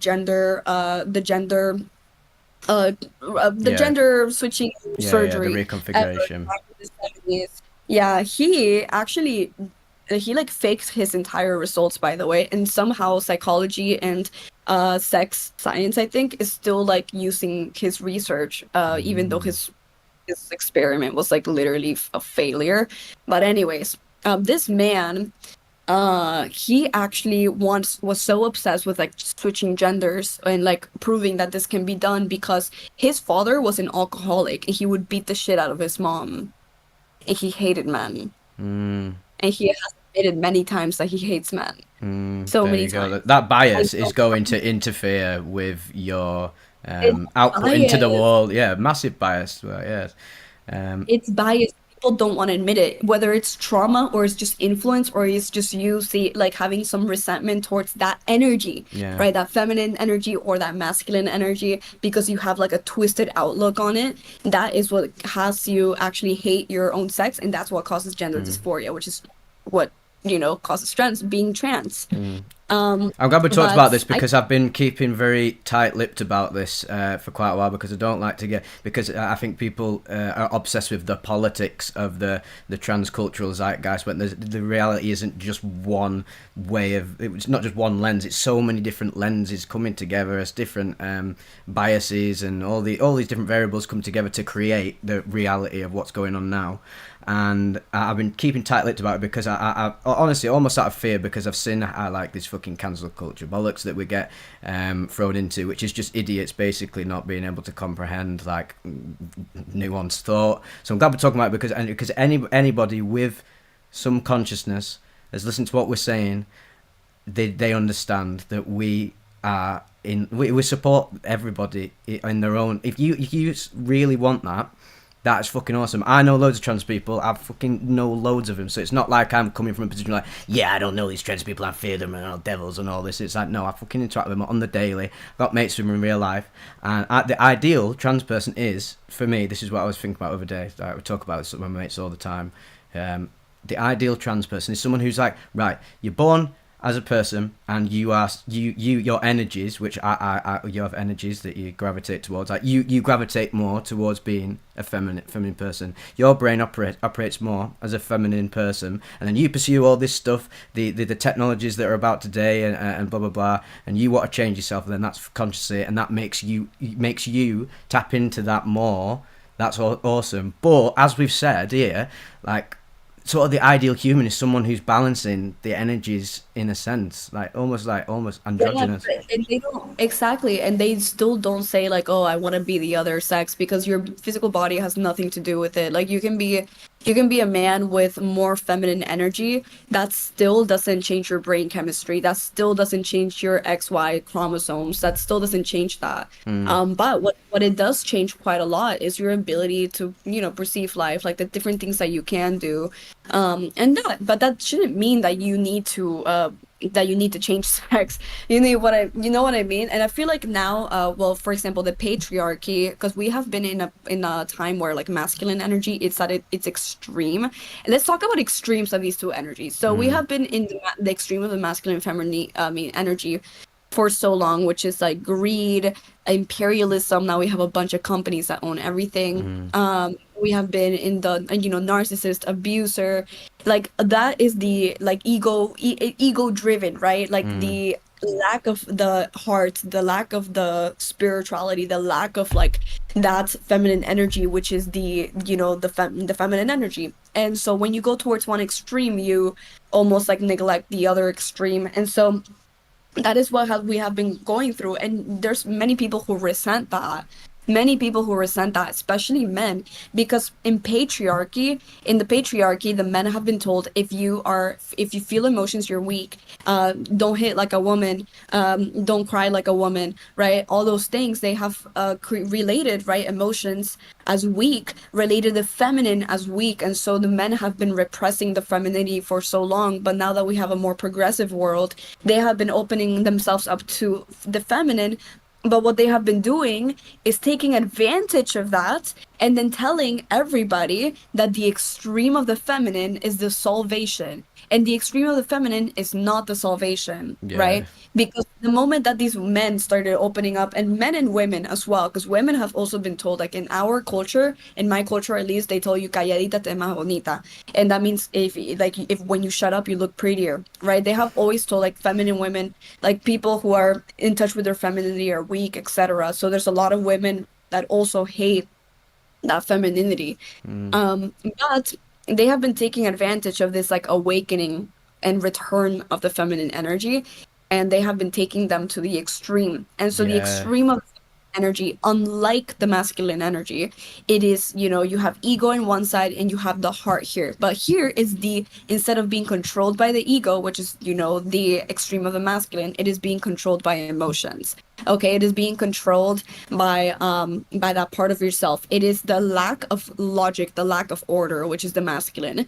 And this is the lack of identity, right? It's being fluid, which is also not a good place to be, because when you are fluid, you are confused. You don't know who you are, and it's easy to tell you who you are. It's easy to tell you what to do. It's easy to tell you like, oh, you need to be this way. This is the answer. It's so easy because you don't know who you are, you don't know what you stand for, and you don't know, like, you don't have a ground. And so you're easy to manipulate. And this is the far end of the feminine. It is the victim. It is the manipulated instead of the manipulator.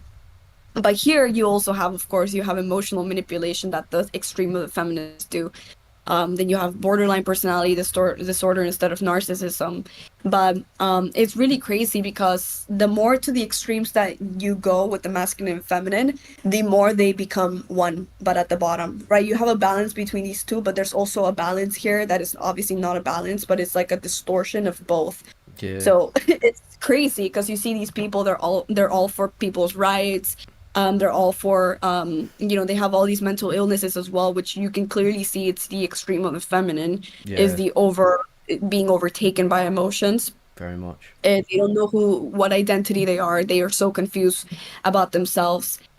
They are absolutely emotional about everything. They cannot argue with you without screaming and telling you like all these different things and insults and terrible, right?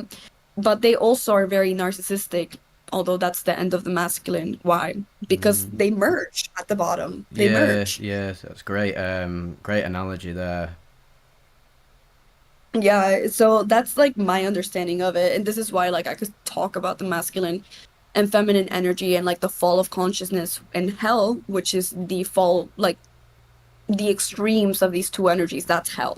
The balance is heaven, right? So that is honestly like what is happening in the world is humongous gender war. Yeah, there's no And synergy, is there? Because there's no synergy going on at all, and it just keeps getting more. It's extrapolating over time. It's not getting any better, is it? Like there's no the connectivity is getting further and further and further and further away, and it's gonna like get so far away it possibly goes back under, like you say, and goes into this hellish fucking. That's where literal like conflict. This is where like physical, literal war and conflict's gonna come from, isn't it? You're getting so fucking disconnected like that. That literally there's no connectivity. The tether's gone, and then that's when you start fucking beating each other up and killing each other. eventually. I trust that we will get to that eventually. Yeah, I don't think it's gonna get that bad. Yeah, Yeah, I know we were gonna get into it eventually, but definitely now, like if you speak about it, you get absolutely tormented. You yeah, speak about it, people start to insult you, call you a neo-Nazi, like it's crazy. And I'm actually somebody who like if somebody tells me they're trans, I'm like, good for you, dude. yeah. Like awesome, As right? long as you're a But sound person, as long as you're sound, as long as you're as long as a nice you're pushing person, I'm fucking children, yeah, exactly, as long as you're not pushing it onto children, as long as it's like me being Christian and then pushing my religion onto other people. That's exactly the same thing. yeah, They complain about Christians, they're doing the same thing, yeah. right? They're the same And Christians you that get unconscious once Christians, and you get conscious Christians, you get conscious psychonauts, unconscious psychonauts, you get conscious trans people and unconscious trans people, and this is the problem. We don't want to talk about this. There's a very, very, very loud portion of the trans community that's like, no, it's always the right thing all the time. And if you can't see that, go fucking literally go and set up a Twitter account and type in any of these topics that we've touched upon here and look at the arguments, the vitriol that's spouted. Um, being myopic. You can't be myopic in reality because reality is a giant cascade of all these things together. If you try and reduce it down to like, no, it is always this and always has been, and you need to understand why it is that. It's like, no, fucking hell, please start putting the jigsaw piece together and stop just focusing on one part of the jigsaw puzzle. Yeah, and like it's just wild how this is happening right now, to be honest with you. Like I really do like drag shows and things like that. I really do appreciate them. I always Mm. love myself like a nice drag show, but I do know they're, for example, sexual in nature. I do know they're sexual in nature, and I do know that when I first saw one when I was little, it impacted me Oh, a fucking lot. right, It changed, definitely. changed quite a lot, but I was also exposed to very severe like porn and things like that when I was little, so my brain already was like running on some weird shit, was already saying some crazy stuff. It's been So obviously tainted. seeing a drag queen absolutely didn't really fade, like it impacted me, but it not as much as I think it would impact a child who had never seen porn, Like you say, it right? is sexual. There is a sexual current through all of that because it's about sex, like intersex, gender, it's like sexuality, It is. and like the child, like you wouldn't have a kid and be like, right, here's I'm gonna show you porn and this is how it goes down. Like even when you're explaining like sex and whatever to your child when it gets of age to understand it, you won't be like, well, I'll actually show you what happens here. Like that's just like No, you won't be. information No, overload. Like that's gonna fuck the child and yeah, turn him into some twisted literally, individual. that's like you don't do that. But aside from that, a lot of people like they use the argument of like, oh, well, there were trans people in Egypt. They were trans people throughout, throughout history in ancient spiritual civilizations. There are two spirit people in certain native communities, and my answer to that is, well, you don't know if they call them transgender. First of all, usually these women pharaohs, right, that would dress up as men, they were usually just embodying more of their masculine energy, and they were dressing up as men, but that doesn't mean they were transgender. You Hmm. made up that. It's a term that it's from this era. Yeah, They yeah, we've definitely invented it, haven't we? Yeah. intersex people is a different story. A lot of them were seen as very highly spiritual people, but they were also like a very rare, right? It wasn't like non-binary that you just choose to not be non-binary. They were just people that just they were intersex, literally intersex, and so they were able to have a really good fluctuation of these two energies, and they were seen as very highly spiritual, but once again they're very rare, Hmm. right? Non-binary people, I don't know about that back then, but definitely what I would have seen more there is that they know damn well their sex, and they like know that they are that certain gender, but they still dress up like the other gender. That doesn't mean that they're transgender. No. And when it comes to two-spirit people in the native tribes are people that can embody the two masculine and one feminine energy spirit. So some of them dress up as like women, right, when they're men, or they dress up as men when they're women, and they end up they don't actually identify as transgender. They don't identify as non-binary, although some do, right? but it's actually also very limited. It's very exclusive to the native community. It's not so, and it's also exclusive to certain native tribes. It's not like for all Yeah, it's not going to happen in people all in the the tribes, is it? It's going to happen in certain yeah. sectors because there's so many different variables at play.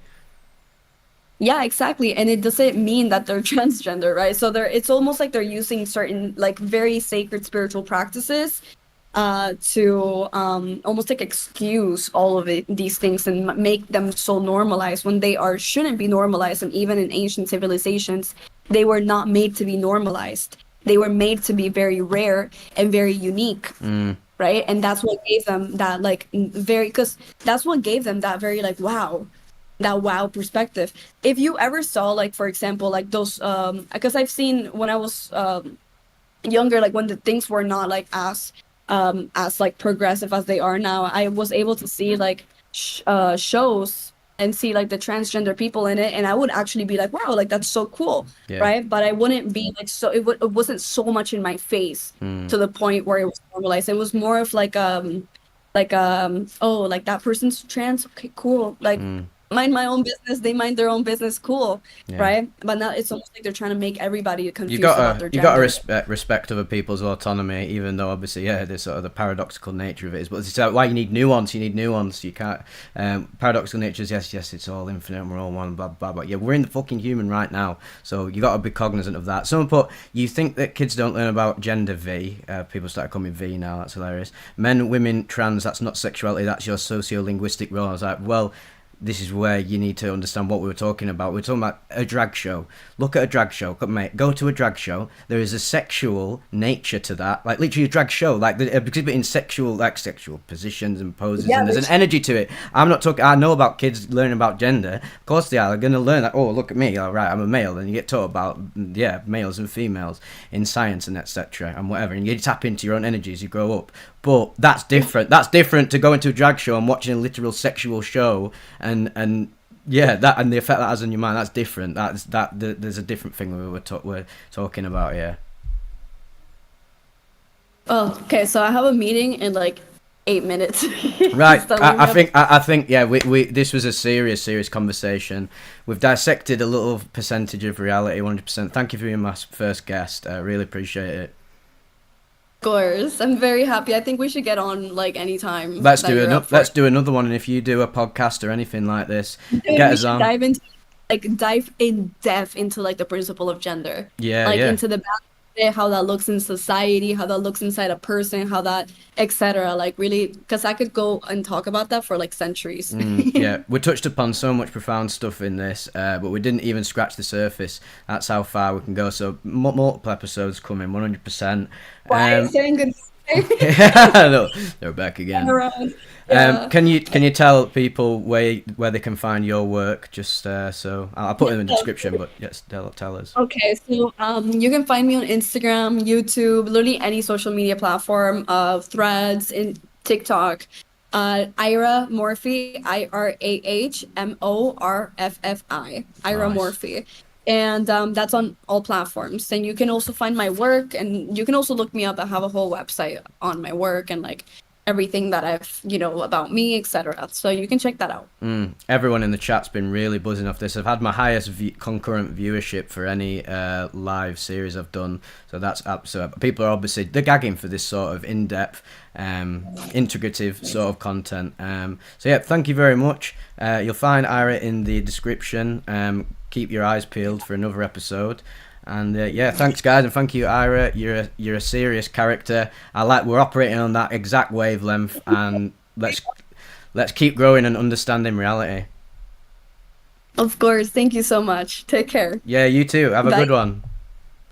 Well, guys, that's the end of the podcast. It's just me and Vivec and OBS right now. Hope you guys enjoyed that. I think I'll do this after we've had the guest. In fact, I'll go to my wallpaper to make it a bit more funky. Look at earlier, we're like the anime cyberpunk birds.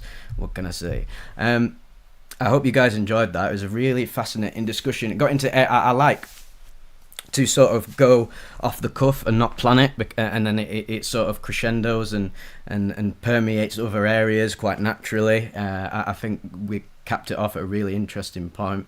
If you like to see, if you have certain guests you would like me to get on board, please let me know, because I'm open to talking to all people from all walks of life, and getting their perspectives, and just basically, just like I say, what it says on the tin, lad, dissecting reality, like.